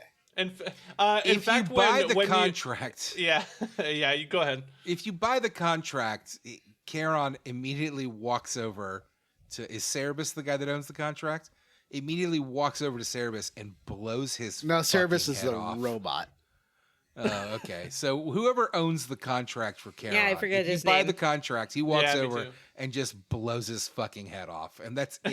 Yeah, it's pretty great. It's Yeah. pretty fucking He's like great. he walks over and he's like, "Is it true that this person has bought out my contract?" He's like, "Yes, it's true. You're no longer indebted to me. I don't own your contract anymore." He doesn't say anything. He just he think he has a shotgun. Combat pulls out his shotgun. combat shotton and just blows his dude away. It's The funny pretty thing is that funny. he does it. He shoots him twice, which the first shot blows his head off, and then he shoots the body on the ground. Which I was reading Charon's Fallout Wikipedia Fallout Wiki, and Yeah. it says that he always shoots it twice, so he always blows his head off his body and then shoots his body while it's on the ground, which That's is so Amazing. funny. fucking hilarious. That was pretty great. Did you talk to I hated- Cerebus? Yeah, I talked to the robot. I like because he's like, I am programmed to love the ghouls, even though they are rotting.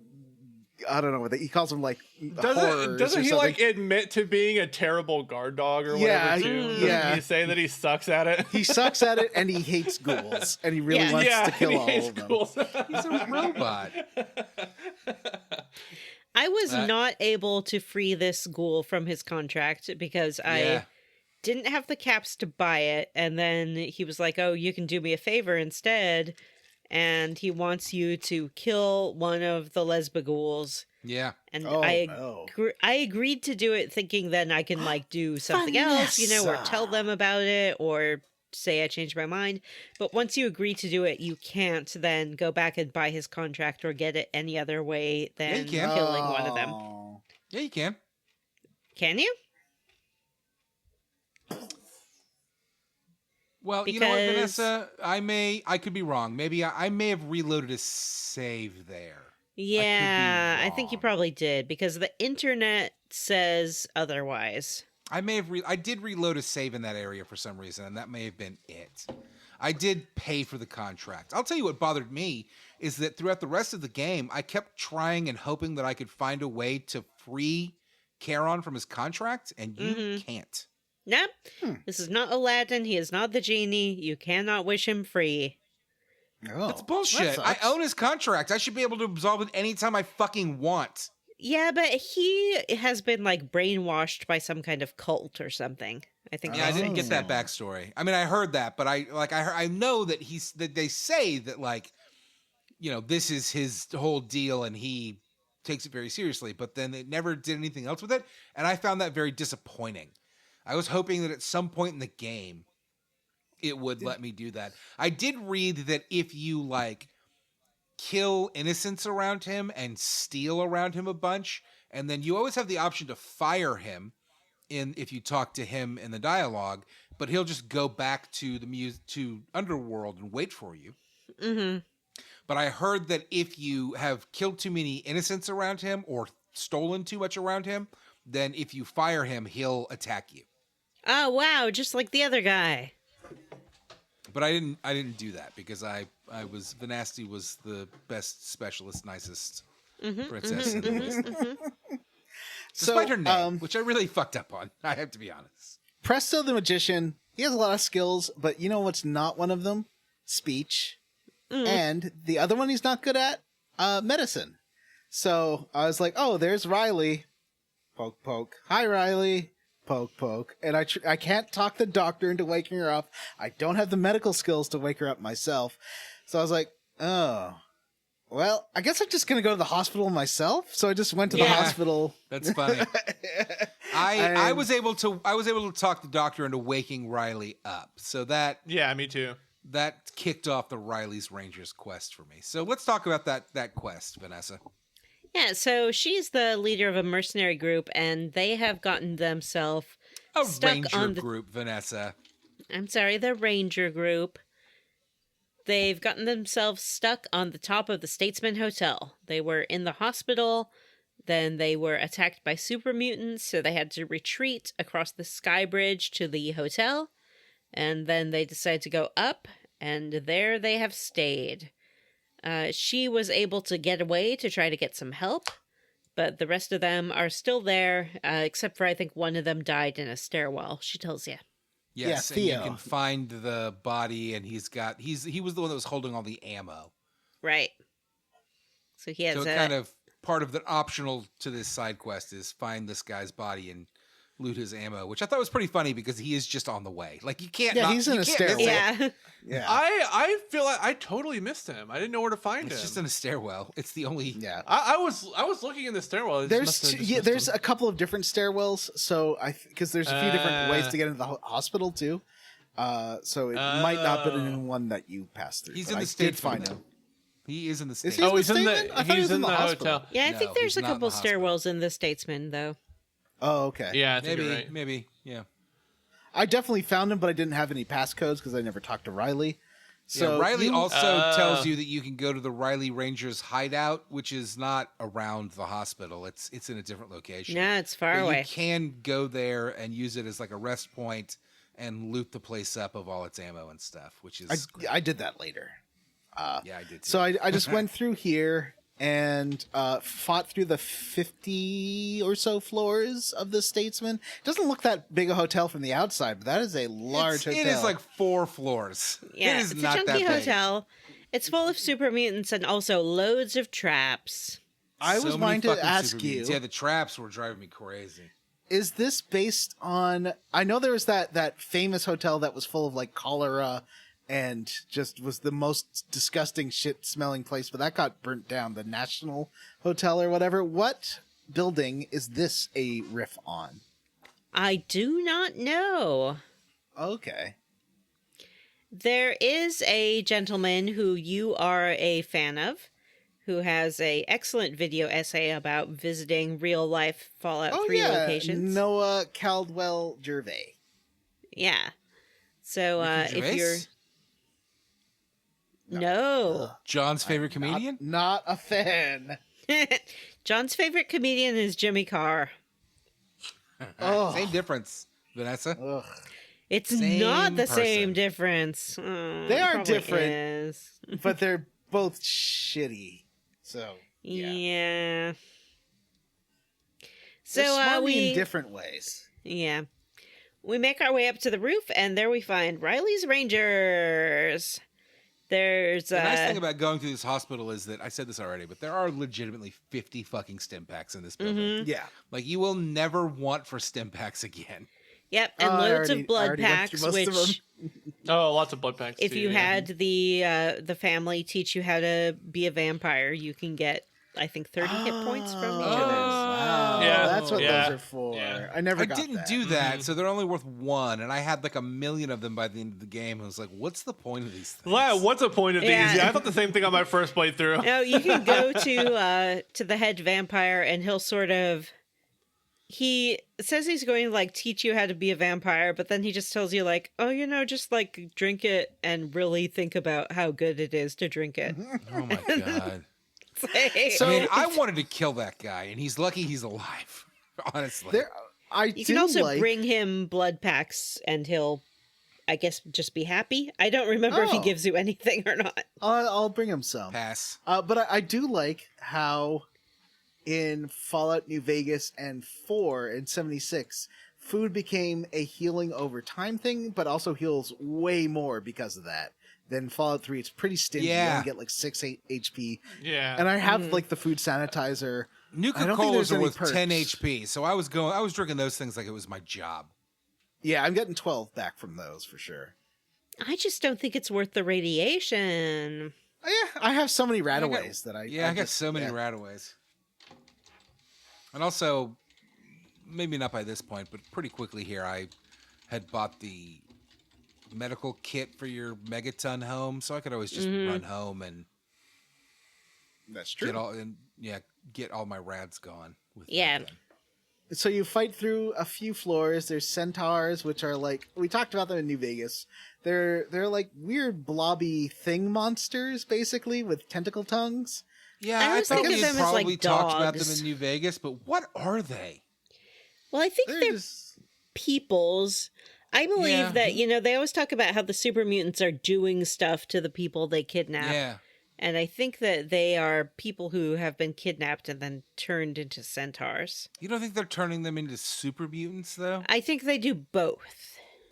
I think yeah. maybe the centaurs are like the rejects. The failed, Mm-hmm. the failed super mutants. I'm It's guessing. when they tried to cross them with something else. That's my understanding. Ah.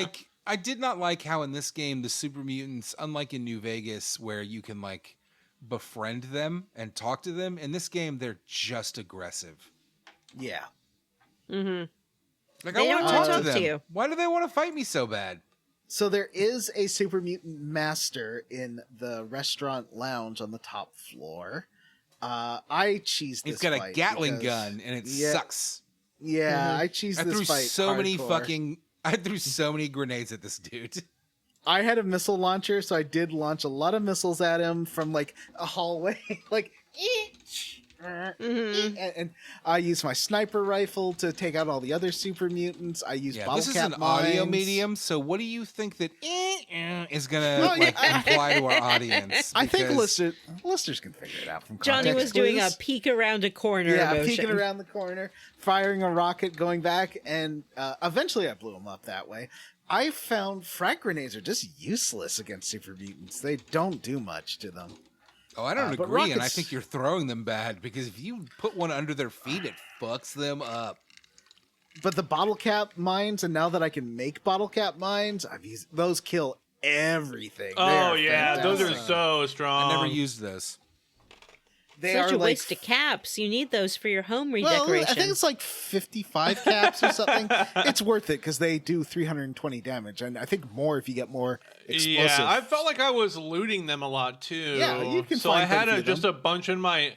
I just a bunch in my inventory. Whenever I was losing to super mutants, I would just run up to them, throw a bottle cap mine at their feet, and run away. What I would do is what I always do is I run backwards, dropping them, and then in Fallout 76, Vanessa would walk into them and then get her limbs yes, blown off. because you never told me that you were dropping a minefield. You'd always drop them in like our only route of egress, and You guys then I talk would about Fallout always blow 76 up. like it's Helldivers 2. It's pretty fun. Maybe now that Matt's a Fallout boy, he'll actually play Fallout 76 with us Yeah. someday. Yeah, Is it cross-platform? No, it is not, unfortunately. Ah, bummer. But I we can think still play on I PS5. would play. Yeah, I would play. Yeah, I would play it on PS5. Yeah, we all I have think the only PS5s. reason Matt wouldn't play it on PS5 is because Paul doesn't have one. Right. So, you kill that master, and then get to the top floor, and they're like, "Oh my god, there's a robot with a fission battery you could go grab from it. But you have to go back through that room full of super mutants." I'm like, they're all dead. Yeah, I you had can the come same with thing. me. They acted like it was this big thing to like go back down there, which I guess if you had like stealthed your way up, it could be, Right. but Yeah. they were all dead. Riley's Rangers are medic guy, gun lady, engineer bro, Yeah, and technology leader. Yeah.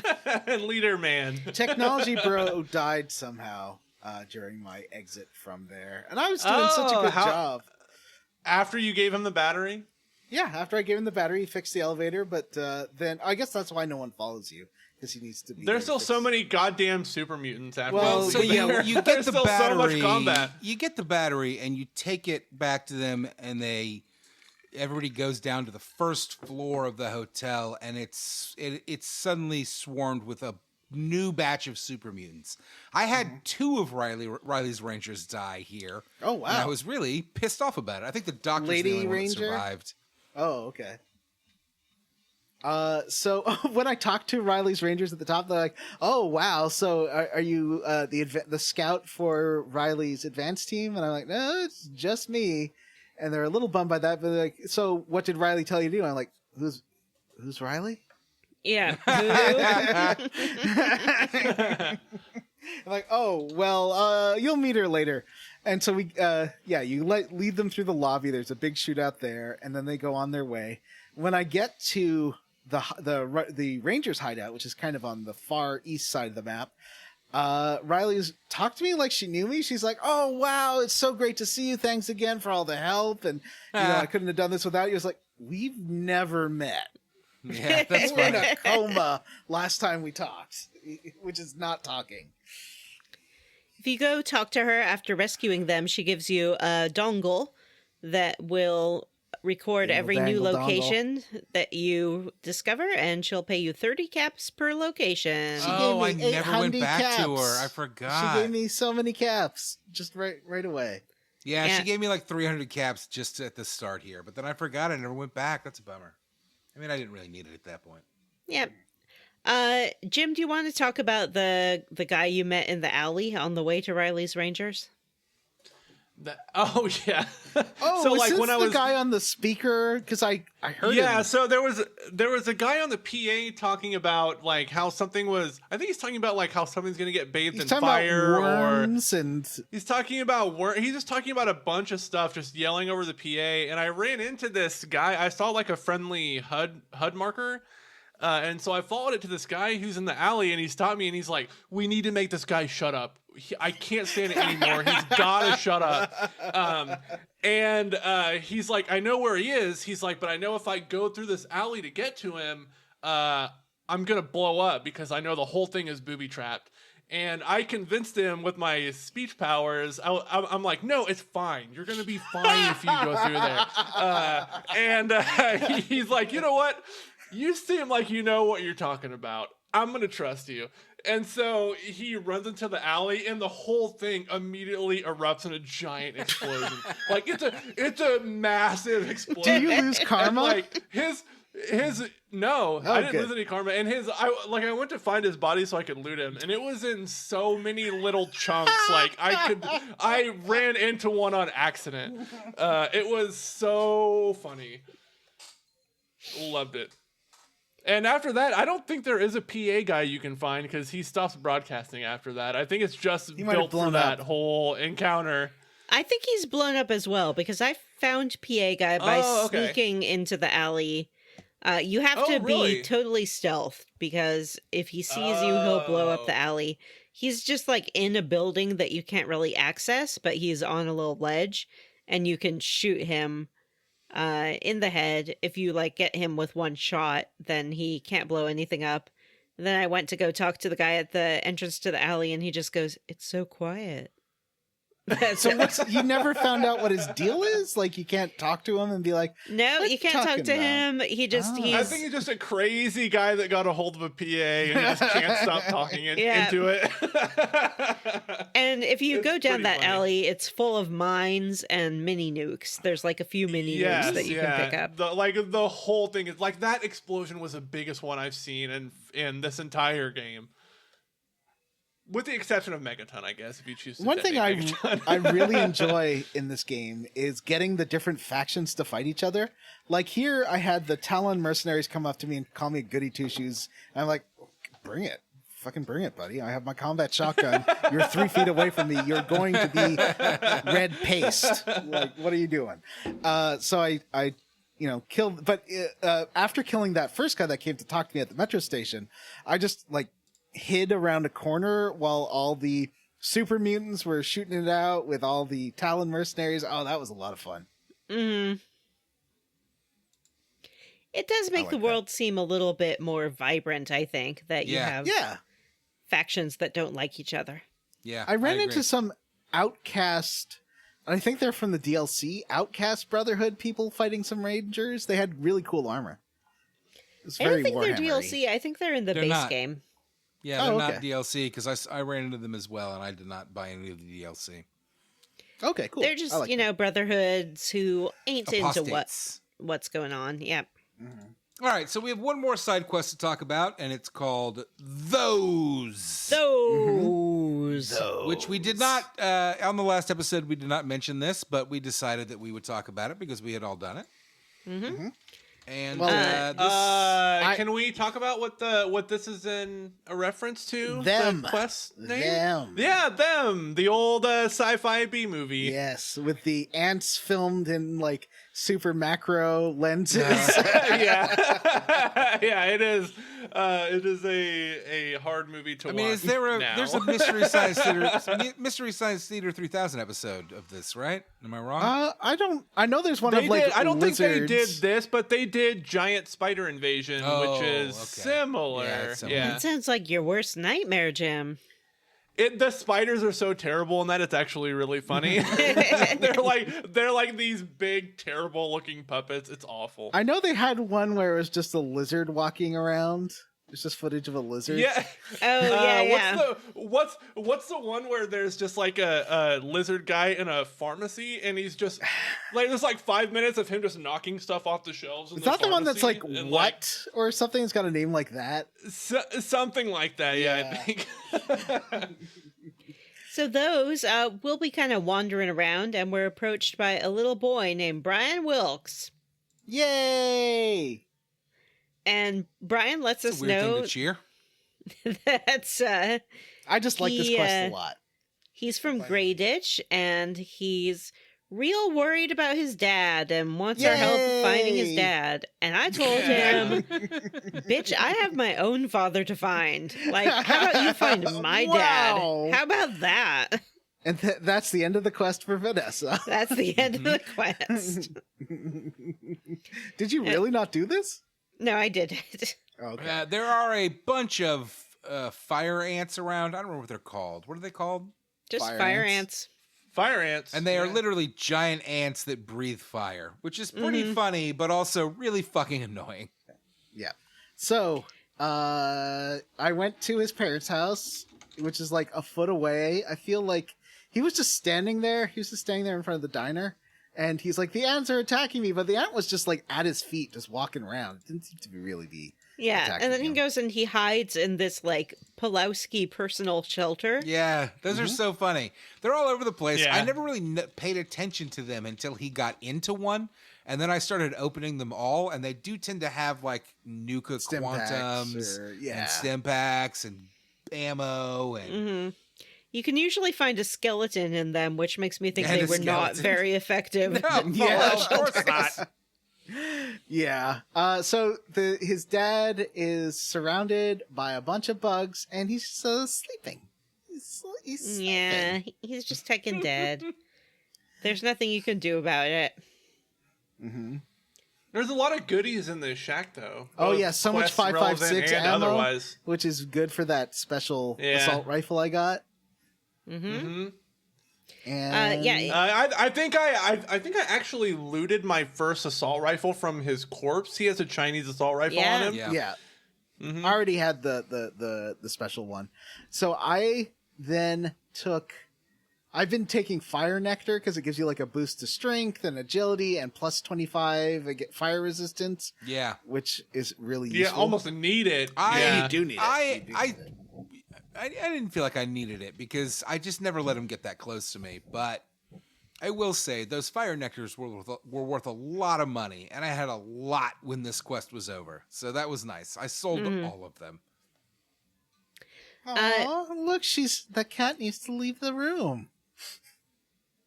In the what you're looking the shack that you can enter after finding Brian's father's body, he has a key. We find Dr. Lesko's equipment, and we can read his terminal and discover that he's been doing some experiments at Marigold Station. It sure does sound like he is Yay. responsible for what's going on. He definitely is. Mm-hmm. But, Though you know, I remember it's- these fire ants in New Vegas as well. So explain that.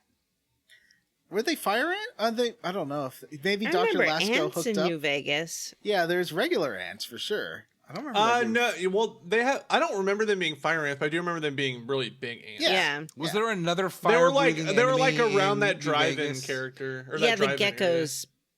Oh, you're that's right. Yes, Yep, yeah. Yep. All right. Yeah, you fight them right outside of that first town, don't you? Yeah, and I those were conflated the developed two. by Yeah. the big empty guys. Yeah. The brains in the jar. Yeah, isn't there a quest right outside of the first city where you see a guy and he's like, "Help me kill these things," and you go kill him, and there's like his dead friend at the top. Oh, He's yeah. like, "Thanks for killing all these things, so I could reach my dead friend's treasure," and then he tries to kill Yeah. you. Nice. That game is amazing. So we go to the metro This game is station, amazing. start picking through. It's just a bunch of fire ants there, and eventually we find Dr. Lesko, who's working in this little laboratory, and you're like, oh my god, you made fire ants and they killed everyone. And he's like, that's science, baby. What are you gonna do? Yep. Like, he's not bothered. I wanted to kill him, but I chose not to. Yeah. The only thing that he's upset about is that he can't reach his main experimental area, which is where the giant ant queen is. And he says there's a terminal there that he can use to like send out a pulse signal that will cause the fire ants to, I guess, attack each other.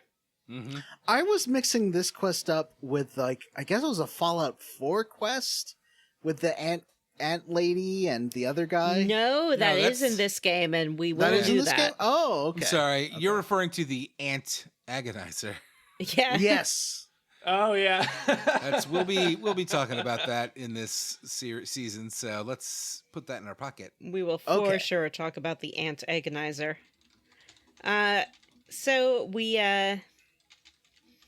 sort of I guess you can decide at this point. You could just kill him if you want to. Mm-hmm. The child?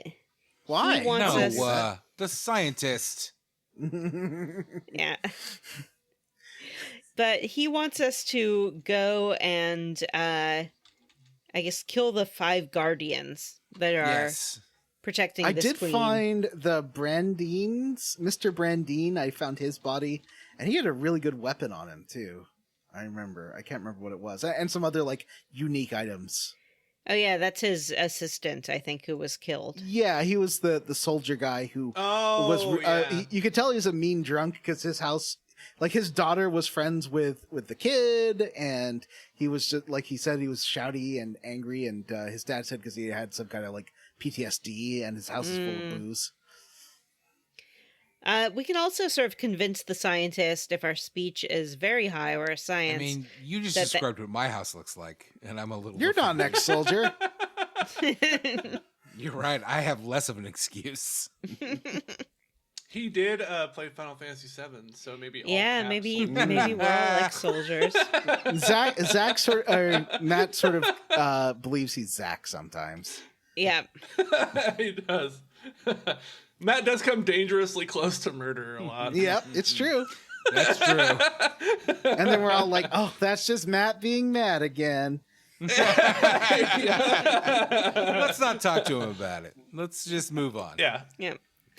So we could convince him that the Ant Queen needs to die if our speech or science is high enough. But who would want I to kill chose an not innocent to. Ant Queen? Yeah, I my also speech chose was not to. high, my speech was high enough, but I chose not to. I just went and killed all of the fire ants and left the ant. That's what queen I there. did. I was tempted, and I kind of feel like I should have gone back later and just killed that fucking thing. Well, And I, the I, man. I did go back later, or after I followed him in there, and I was like, "Oh, I want to go see if there's any cool stuff to loot." But the Ant Queen does just attack you. Yeah. Like that thing will try to kill you, Mm-hmm. and it makes I the think doctor that- flip out. You can, even if you haven't convinced him that the Ant Queen needs to die, you can sneak in and hack the terminal that he's working at and destroy the mutagen sample. After which you can do a science check or a speech check to like convince him it was the right thing to do. Okay. But I thought probably it was a good thing. Like he makes the argument that if you destroy his notes and everything he's accomplished so far, then he can't continue his great experiments. And surely eventually he's gonna like land on something great for humanity Yeah, I with these mean, fire ants. you want to make some omelets, break a few eggs, etc., etc. Yeah. That's basically his logic. He's like, well, I'm trying to do magnificent things. I messed up a little bit. Now these ants killed an entire town of people. It's not that big a deal. It's not He really does. clear what he's trying to do, but He does. He's trying to shrink the ants. He's trying to grow them, make them back to normal ant size. right. He does. I feel like he's if not gonna do you leave him alive and don't kill the ant queen, he does agree to antify you and give you ant powers like your Spider-Man. Oh yeah, I got the perception Yeah. one, and it also gives you fire resistance, which is useful. Yeah, I did the same I thing. got that one too. I didn't really need the strength because I'm just not a strength-based character. So I already Yeah, had me 9. either. And I like using the guns in this game actually. it's hard if you're not using VATS, but I think it's satisfying. That's how I have like a plasma rifle now that's super fun to use, Ooh. like outside of VATS. Yeah. Now I can tell. Well, the way I got the kid on my side was like, look how strong I am. He's like, you are the strongest grown up I've ever seen. John's flexing for the Yep. listeners at home. So once we have gotten rid of the ant guardians and gotten our ant perk, either ant might or ant sight, we can go talk to Brian Wilkes, and he's like, "Oh, I'm a little garbage orphan now," and we can agree to help find him a place to stay. Which How we'll talk about. Tactful were you when you talked to him about the death of his father? Very delicate because- and tactful. Oh yeah, I was too. I almost called his dad Ant Food, but I decided against it. Did you guys talk him into giving you the dumpster key? No. I I don't think think so. so. I can't quite recall. You can pass a speech check, and he's like, hey, here's this key to like this little treasure trove of stuff that I have in this dumpster behind the diner. So if you go back behind the diner, there's a dumpster you can unlock with this key, and it's got a bunch of ammo and health in it. Oh, nice. Maybe I'll just Yeah. crack it open or something. What's that kid doing hoarding ammo, though? What a little creep. Well, he was like living in that diner, wasn't he? Yeah, For a while. he's living in a fucking hell. Yeah. But he does decide that he's just going to go back home, I guess, to the corpse of his father and live there until you find him a new place to live. Yeah. I found him a new place to live. Yeah, and we'll talk about that next week on Square Roots. Are we going to talk about that next week? It's part of this quest. No, It- we're talking about next week. Next week. We won't. We'll forget about it. But We will. There's a few He lived different happily- places you can. There's a How's few that? different places you can send him. oh, really? Yep. So next week, guess what, guys? We're gonna reunite with Daddy. Wow, Yay. Liam Neeson. I'm written a letter to Daddy. His Stop address now. is Stop it. This is unacceptable. And we'll start that quest at Rivet City, Pokemon Central itself. Rivet Sounds City. riveting. Is that where Kermit the Frog lives? Yep. Oh, Oh, that's a slide whistle joke. Yeah. And we'll also do the side quests Tenpenny Tower. We'll visit Okay. Tenpenny Tower, see what's going on there, and we're gonna steal the Declaration of Yeah. Independence. Are you serious? Yeah. I'll tell you I'm what, serious. I like the sound of that Whoa. because I did both of these quests already. Fantastic. It means that I'm going to spend the next week playing Midnight Suns. Me too. Vanessa, can I ask you a question? Yeah. This is serious, and I really want a real answer from you. Okay. I'm ready. What are you squarely against? I am squarely against super mutants. I just think there were too many of them in this Oh my chunker. God, so many. I think that they're an effective enemy when used sparingly. You know, and with because they're nuance. And with nuance. and with nuance. They're meant to be this big, scary, impossible monster. And I feel like Fallout 3 just relies on them a little bit too much. In 4, as I recall, they're only at a few select locations, and it makes That those is locations correct. a lot scarier and more special. Yes, Matt? Matt It is feels raising like his hand. everywhere has super mutants in this game. Where is Fallout 4 set? Boston. Oh well, actually, can I Is your name answer that? Vanessa? Matt, you. But I But have your a name's good not answer. Vanessa. He has a good I have answer. a better answer. A better I have a answer better than answer. Boston. Matt, you started the replicated man quest, right? Yep. The guy who's looking for the android mentions that he's from the Commonwealth. Oh. Yeah. Fallout 4 takes place in the Commonwealth. Yeah, Jim is And- correct, actually. Yep. Okay. That's not the better answer, though, because I'm looking for a location and not... Well, you had a a better reaction, reference. so better for me. Let's you don't know combine that it was a it better and- reaction because I didn't get the answer I was looking for. But I guess Let's- it's Boston? Combine the two concepts and say it takes place in the Commonwealth of Massachusetts. Okay. And the replicated man quest is a significant indicator of what kind of stuff they got going on up It's there. almost like a backdoor pilot. For Yeah, Fallout it's 4. weird. I don't know if that But was we're their not plan talking all about that along, this or- week or next week, so... That's true. Yeah, we'll get to it. We'll get to it eventually. Undoubtedly. Especially now that Matt is a Fallout boy. No, In- I don't. Indubitably. I don't like video games at all. This isn't a podcast. It's a goddamn arms race. I Aw. I'm about to play my Uno reverse card on Matt. Matt, what are Ooh. you squarely against? This chunker, huh?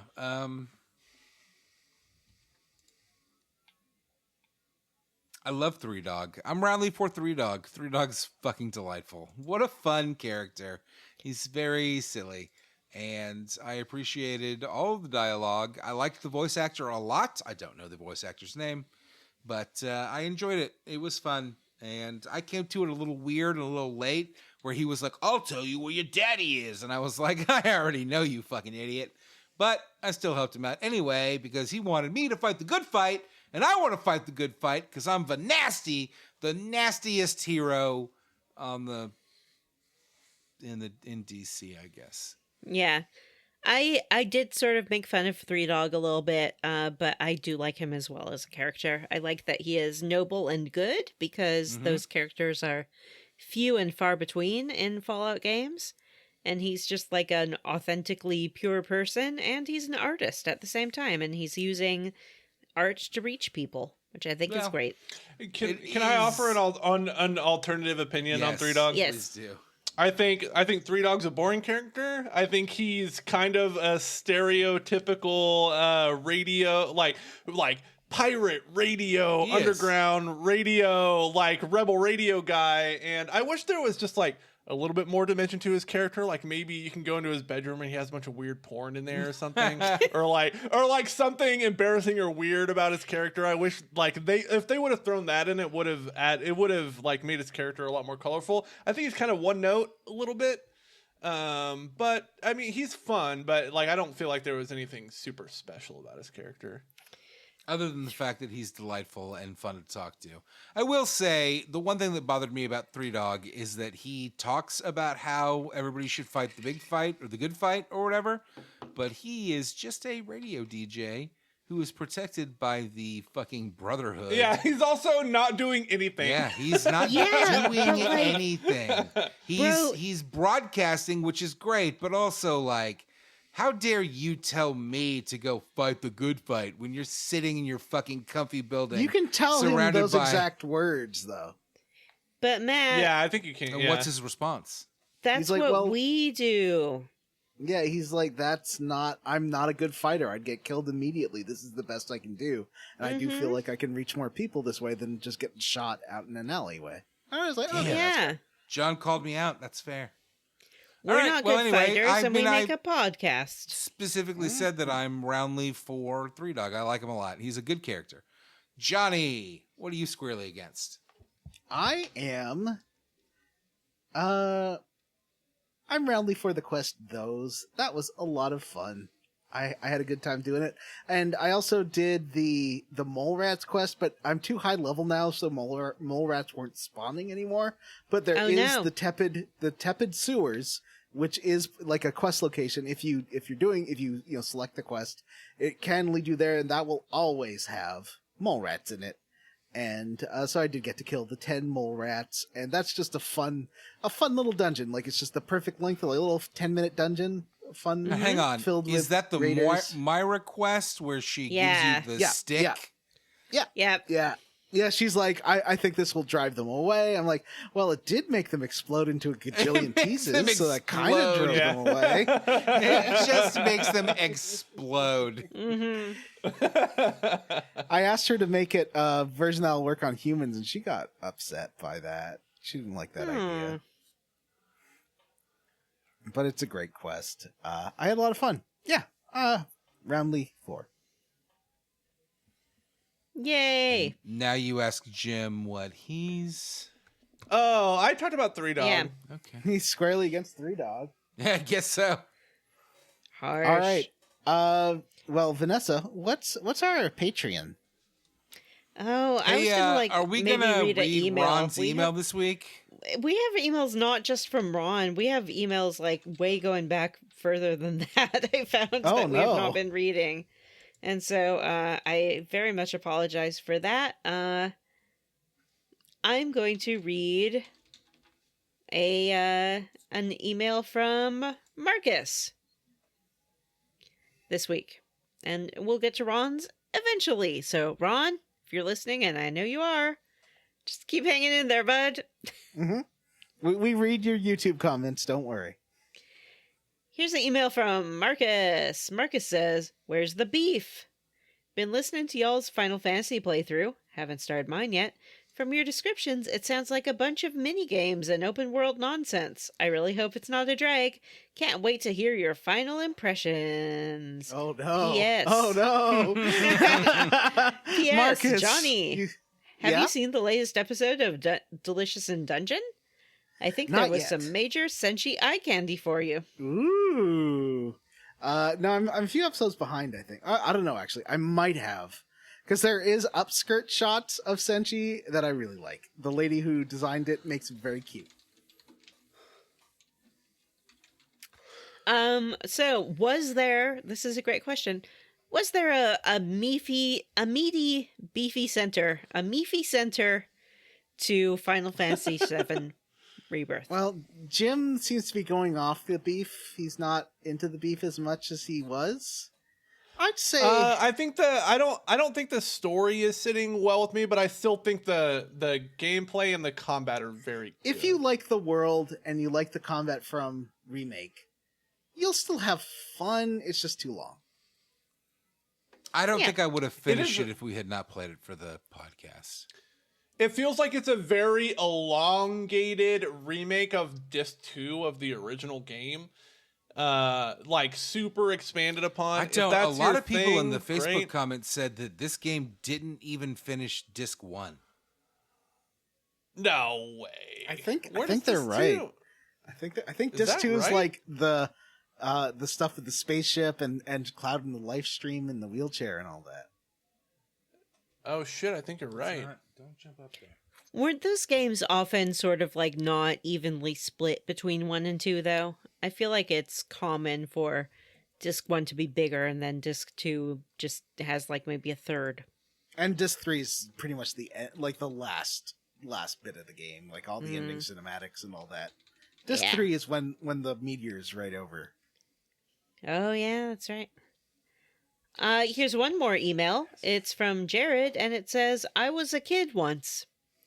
I assume that's in response to our little gator Yeah, I think- game I think we- episode. Oh, that's all? That's it. Is that? I think we might have asked listeners to write in and tell us if they were once children. I feel like we did ask that. Thank you, Jared, for writing in and letting us know that you, in fact, were a kid once. I feel like we misinterpreted the first email when he asked if there was a beefy center to Final Fantasy VII Rebirth, and the answer is yes. It's Barrett. He's so beefy. Yeah, but he doesn't Oh. wear a It's speedo. he's so Those beefy. cowards. Dio. He Dio does get to does. wear. He does. Yeah, Dio definitely does wear a speedo, and Yeah. Barrett does get the sexy Dracula armor in a theater moment. Oh, yeah, and Loveless. All right, so those are my emails this week. There are still some other backlog emails that I will get to moving forward. I apologize for not getting to them in a timely manner, but I couldn't read emails. My ankle was broken. Jim, what's up with the Patreon? Yeah, patreon.com/squareroots-podcast. That's where all of our bonus content lives. For just $3 a month, you can get access to our Level Up podcasts, our movie commentaries, our discussions on new video games, our Insta Classic episodes. This month, we will be, most of us, with the exception of Vanessa, will be playing through and discussing the recent Alan Wake 2 DLC, the Night Springs DLC. I can't Wait, play has it. Vanessa It's too hard. confirmed? Has Vanessa confirmed she's not going to play That is- it? There's no way she's going to be able to in the next, 7 days. Yeah. Oh, that's true. So Alan Wake 2 DLC, the 3 Night Springs episodes, the 3 Night Springs episodes will go through episode by episode. It's a pretty short DLC, maybe 3 hours at the most. That'll be fun. At the $5 level, you get access to all that content plus the ability to vote on games that we play on the show. Another benefit of being a patron is we like to personally thank some of our patrons on air every week. I'm going to kick us off this week by thanking T Bumpkins, which is everyone a Happy New Year from Tickle Crab Islandu, Mike Marno, Orcus the Great, Eric Garb, Hexagon. I don't have a PS5. See you next season. Nope. That's a last season That was name. last season. Tracy, Eduardo Franco, Josh Rose, and Gage La Charité. I'd like to I'd thank like- Jesse's oh, no. Mom's Pizza, a sentient picture of a banana. Isaac Wright, Nick, Daniel Wood, Ryan, Amanda Douglas, Amish Priest, and hats off to a full recovery for Vanessa. Thank you, thank you. I'd like to thank Mostly Rational Person, Dr. Fine, say everyone's name, Seth G. Knawford, Omaha Zookeeper, Samu Mitchell, Cyril the Wolf, our very own 3 Dog, DP 2099, Fresh Eyes, I'm sorry, it's been a while, I can do it, Fresh Eyes, oh, that wasn't very good, I'll work on It's it, never been good. and Eric Pidcabeni. I'd like to thank David Arnold, William Westgard, Amanda Pyers, Cerulean, hey, it's me, Vivienne, Tyler, Mike, J-Bone, Angel, and Josh Holt. All right, that's it for this episode of Square Roots. If you'd like to send us an email Thank to have God. read on the air, you can email us at squarerootspodcast@gmail.com. Come see us at our Facebook group, the Square Roots Podcast Group for smart, cool, very attractive people, or find us on Blue Sky at squarerootspod.bsky.social. Farts. Please rate, review, and subscribe on Apple Podcasts, Ghana, or wherever you listen to podcasts. Thanks to Stephen Morris for our Square Roots theme. You can find Stephen on YouTube. Links are in the show notes. All right, for Square Roots, I'm Jim Banks. I'm Matthew Van Zant. I am Johnny Brandon. And I'm Vanessa. Prove it. Show me your ID. Show us your ID, Johnny. No. You're not allowed to vote then. Bye.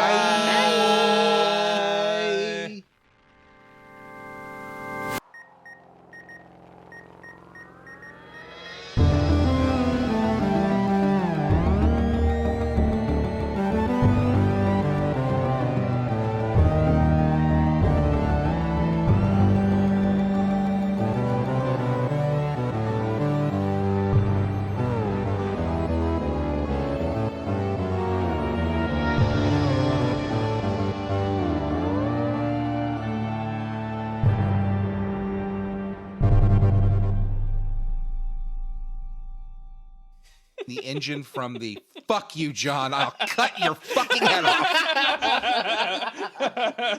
John just opened a Pringles can in front of me. Slowly.